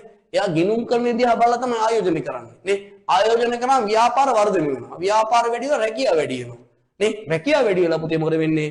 එයාගේ පාරිභෝජනය වැඩි වෙලා රට ආර්ථික වර්ධනය හා සංවර්ධනය සිද්ධ වෙනවා. නේ අන්න ඒ වගේ දේවල් එනවා. ඒ වගේ ගිණුම් කරතොරතුරු සැපයීම සඳහා වගකීම් ප්‍රදාන වශයෙන් ගණකාධිකාරිය සතු වන අතර වගකීම් අයිතිකරුවන් සහ කළමනාකරුවන් සතුය. හරි එහෙනම් පුතේ මෙතනින් වාගේ පළවෙනි පාඩමේ කතන්දර ටික අවසానයි. හරි පළවෙනි පාඩමේ කතන්දර ටික අවසానයි. එහෙනම් පුතේ ගත්තොත් ඔයාලට පළවෙනි පාඩමේ අපි මුලින්ම ඔන්න අවශ්‍ය ටික අවශ්‍ය සියල්ලම පුතේ මොනා කරාද අපි අධ්‍යයනය කිරීමක් කරා නේ. එහෙනම් ඔයාලට මේක අපි ගෲප් එකට දානවා මේ නෝට් එක PDF එකක් දානවා. ඒක නිසා ඔයා print out එකක් අරගෙන මේක පාඩම් කරගන්න. පළවෙනි පාඩමේ නම් ගිණුම් කරන්නේ පුතේ පළවෙනි පාඩම අපි අවසන් කරා නේ. ගිණුම් කරන්නේ පළවෙනි පාඩම කියන කොටස අපි ඉවර කිරීමක් කරා. පළවෙනි පාඩම නේ පළවෙනි පාඩම ඉවර කරා. එහෙනම් මම ඔයාලට කියනවා තව හරියටම පුතේ ඔයාලට විභාගෙට තියෙන්නේ කවද්ද අද සිට මාස 3යි. මාස 3යි. මාස 3යි කියන්නේ දින කීයද? දින 90යි. දින 90යි. එහෙනම් මම ඔයාලට කියන්නේ පුතේ ඔයා සබ්ජෙක්ට් තුන බැලන්ස් කරලා හරියට වැඩ ටික කරන්න. නේ අනිවාර්යෙන් සලස්ම හදන්න. ඒකට හේතුව අද මවුරුන්ගේ දිනය ඒ අම්මා වෙනුවෙන් හරි ඔයා වෙනුවෙන් කරන කැපකිරීම වෙනුවෙන් හරි අම්මා ගැන හිතලා හරි ඔයා සලස්මක් හදලා මේ මාස 3 පුතේ ඔයාගේ ගේම් එක ගහන්න. එහෙමද? ඒ නිසා ගේමක් ගහන්න නම් පුතේ ගේමට බහින්න මෙපැයි. නේ ඒක නිසා ඔයා ගේම් එකට බහින්න. අනිවාර්යෙන් ඔයාගේ අවසාන නිමය පුතේ අධ්‍යාපනයේ අවසාන නිමය මේ ලෙවල් එක. නේ ඊට එහා යන්නේ ඒ ලෙවල් එක තමයි ඉස්කෝලේ යන එකේ අවසාන නිමයම. එහෙනම් පාසල් අවුරුද්දෙන් 13ක් ගිහිල්ලා දැන් අවසානයේ ඉන්නේ. එහෙනම් අවසාන නිමය පුතේ මේ ඒ ලෙවල් එක. එහෙනම් අනිවාර්යෙන් පුතේ මේක හොඳින් නිම කරන්න. නිමයම හොඳ වෙන්න ඕනේ. නේ ඒ කියන්නේ ඒ නිමයම හොඳ වෙන්න ඕනේ. සාමාන්‍ය කියන්නේ ඔය টොප් බඩු කියලා. නේ ඕනිම එක්ක ඒක හොඳයි නම් පුතේ නිමෙම මේකට කියනවා টොප් බඩු කියලා. නේ එහෙනම් ඔයා টොප් බඩුවක් වෙන්න ඕනේ. ඔයාගේ රිසර්ච් එක টොප් බඩුවක් වෙන්න ඕනේ. නේ එහෙම වෙන්න නම් අනිවාර්යෙන් ඔයා මොනා කරන්න ඕනේ? මහන්සියලා වැඩ කරන්න. මේ මාස 3 ඇති ඒ වගේම පුතේ ජීවිතේ මිනිහෙකුට වරදින්න පුළුවන් අවස්ථා දෙකයි. එකක් තමයි පුතේ ජීවිතේ රැකියාව. නේ රස්සාව පුතේ වරදිනු ජීවිතේ වරදිනු. අනිත් එක තමයි පුතේ පරස්තාව. නේ පරස්තාව යනු මොකද්ද? ඔයාගේ විවාහය. නේ එහෙනම් මම කියන මෙතන පන්තියේ ඉන්න කාටවත් පුතේ මේ ජීවිතේ රැකියාව සහ විවාහ කියන එක තාම වැරදිලා නැහැ. ඒ නිසා උඹලට තාම ජීවිතේ පුතේ වැරදිලා නැහැ. උඹලට තාම O level A level research A level research ඇවිල්ලා නැහැ. නේ ඒ නිසා ජීවිතේ තාම වැරදිලා නැහැ. ඒ නිසා මං කියන්නේ පුතේ ඔයා ජීවිතේ වරද්ද ගන්න එපා. ජීවිතේ වැරදුනොත් පුතේ ආයිතින් ඒක කොට දාන්න අමාරු. වැරද්ද හදා ගන්න අමාරු. ඒ නිසා මං කියන්නේ මිනිහෙකුට ජීවිතේ වරදින්න පුළුවන් අවස්ථා දෙකයි. එකක් තමයි රැකියාව අනිත් එක විවාහය. ඒ නිසා මේ දෙක වරද්දා ගන්න නැතුව ඔයා ලස්සනට වැඩ කරගන්න. එක රැකියාව පුතේ හරි ගස්ස ගන්න. ඊට පස්සේ විවාහ ගැන හිතන්න. නේ ඒ නිසා පුතේ ජීවිතේ වරද්දා ගන්න එපා. දින 90 හොඳටම ඇති නිදි වරන්න, මහන්සි වෙන්න, වැඩ කරන්න. ඔයාට කිසි දෙයක් වෙන්නේ නැහැ. තේරුණාද? ඔයා සාර්ථක වෙනවා. නේ අනිවාර්යෙන්ම සද්භාවයෙන් මේක කරන්න. ඕනිම දෙයක් ආසාවෙන් කරොත් පුතේ මේ වැඩේ කරන්න පුළුවන්. ඒක නිසා ඔයා ආසාවෙන් මේක කරන්න. එතකොට ඔයාට ආසාවෙන් වැඩේ කරද්දි පුතේ මේ දේ හරියනවා. නේ ඒ කියන්නේ ඔයාට මේක පිළිටනවා. තේරුණාද? අධ්‍යාපනයේ කියන එක පුතේ එහෙම පිළිටන්නේත් නැහැ. ඔයා මේක එපා වෙලා කරොත් ඔයාට හරියන්නේත් නැහැ. තේරුණාද? ඒ නිසා මේක ආසාවෙන් කැපවීමේ මහන්සියෙන් කරන්න. නේ මේක පුතා කරන එක අමාරුයි තමයි. කියලා තියෙනවනේ පුතේ. අධ්‍යාපනයේ ඉගෙන ගන්න එක නේ ඒක හරි අමාරුයි. හැබැයි ඒක ප්‍රතිලාභ ප්‍රතිඵලය පුතේ ඒක කියලා නිම කරන්න බෑ. ඔයා අද පොතනින් නතර වෙද කියලා කියන්න බෑ. ඔයා සමහරකට කතිකාචාර්යවරයෙක් වෙන්න පුළුවන්. එක්ක බැංකු මැනේජර් කෙනෙක් වෙන්න පුළුවන්. හරියට වැඩේ කරොත්. එක්ක ගාමන්ට් එක මැනේජර් කෙනෙක් වෙන්න පුළුවන්. එක්ක ඇකවුන්ටන්ට් කෙනෙක් වෙන්න පුළුවන්. නේ? එක්ක රාජ්‍ය ආයතනයක ඇකවුන්ටන්ට් කෙනෙක් වෙන්න පුළුවන්. පැහැදිලි වැඩේ. නැත්නම් පරිපාලන ශාස්ත්‍රයේ කෙනෙක් වෙන්න පුළුවන්. පැහැදිලි වැඩේ. ඒක නිසා ඔයා මේ වැඩ ටික හරියට කරන්න. එහෙනම් අපි ඊළඟ දවසේ පුතේ අපේ ගෲප් එක හරහා ඔයාලට පන්තිය තියෙන දවස මේක කරන වැඩ පිළිවෙල දක්වා කියනවා පුතේ. අනිවාර්යයෙන් පුතේ මේ පාඩම් ටික ඔක්කොම ඉවර කරලා අපිට පේපර්ස් කරන්න බෑ. ඒක නිසා අපි පාඩම් කරන ගමන් ඔයාලට පේපර් කරන්න පටන් ගන්නවා. එකක් තමයි පුතේ MCQ ගොඩ දානවා වගේ MCQ පන්තිය නේ. එහෙනම් MCQ ගොඩ දාන MCQ පන්ති අපි වෙනම කරනවා. ඒ වගේම ඔයාලට full paper class පටන් ගන්නවා. ඒකට හේතුව විභාගෙට තියෙන මාස 3යි. මාස 3කට කලින් අපි full papers කරන්න පටන් ගන්නවා. හරිනේ. එහෙනම් ඔයා full paper එකක් ලියන්න. අනිවාර්යෙන්ම ඔයාලට paper එක පුතේ අපි ගෙදරට ලැබෙන සලස්සනවා. ඒ වගේම පන්ති යන ළමයට අපි paper එක දෙනවා. ටයිමින් තියලා ලියවනවා. ඒ වගේම අපි MCQ ඔයාට අවුල් නම් MCQ කොට දාන විශේෂ වැඩක් කරනවා. හැමදාම MCQ කරන වැඩක් කරනවා. ඒ නිසා ඔයාට MCQ paper group එකට දාන්න. MCQ papers එක ගෙදරට එවන්න. මේ පන්තියත් එක්ක සම්බන්ධ වෙලා අපිත් එක්ක වැඩ ටික කරගන්න. ඔයාට අනිවාර්යෙන් හරියට වැඩ ටික කරොත් අනිවාර්යෙන් ඔයාට accounting වලට ඒකක් ගන්න වගකීමෙන් අපි වැඩ ටික කරනවා. ඔයා ඒ වගකීම අරගෙන ඔයා වැඩ ටික කරන්න. හරි. එහෙනම් සියලුම දෙනාට තෙරුවන් සරණයි. පරිස්සමින් ඉන්න. හරි. එහෙනම් අපි ඊළඟ දවසේ පුතේ පන්තියේදී හම්බ වෙමු. එහෙනම් සියලු දෙනාට ආයුබෝවන්.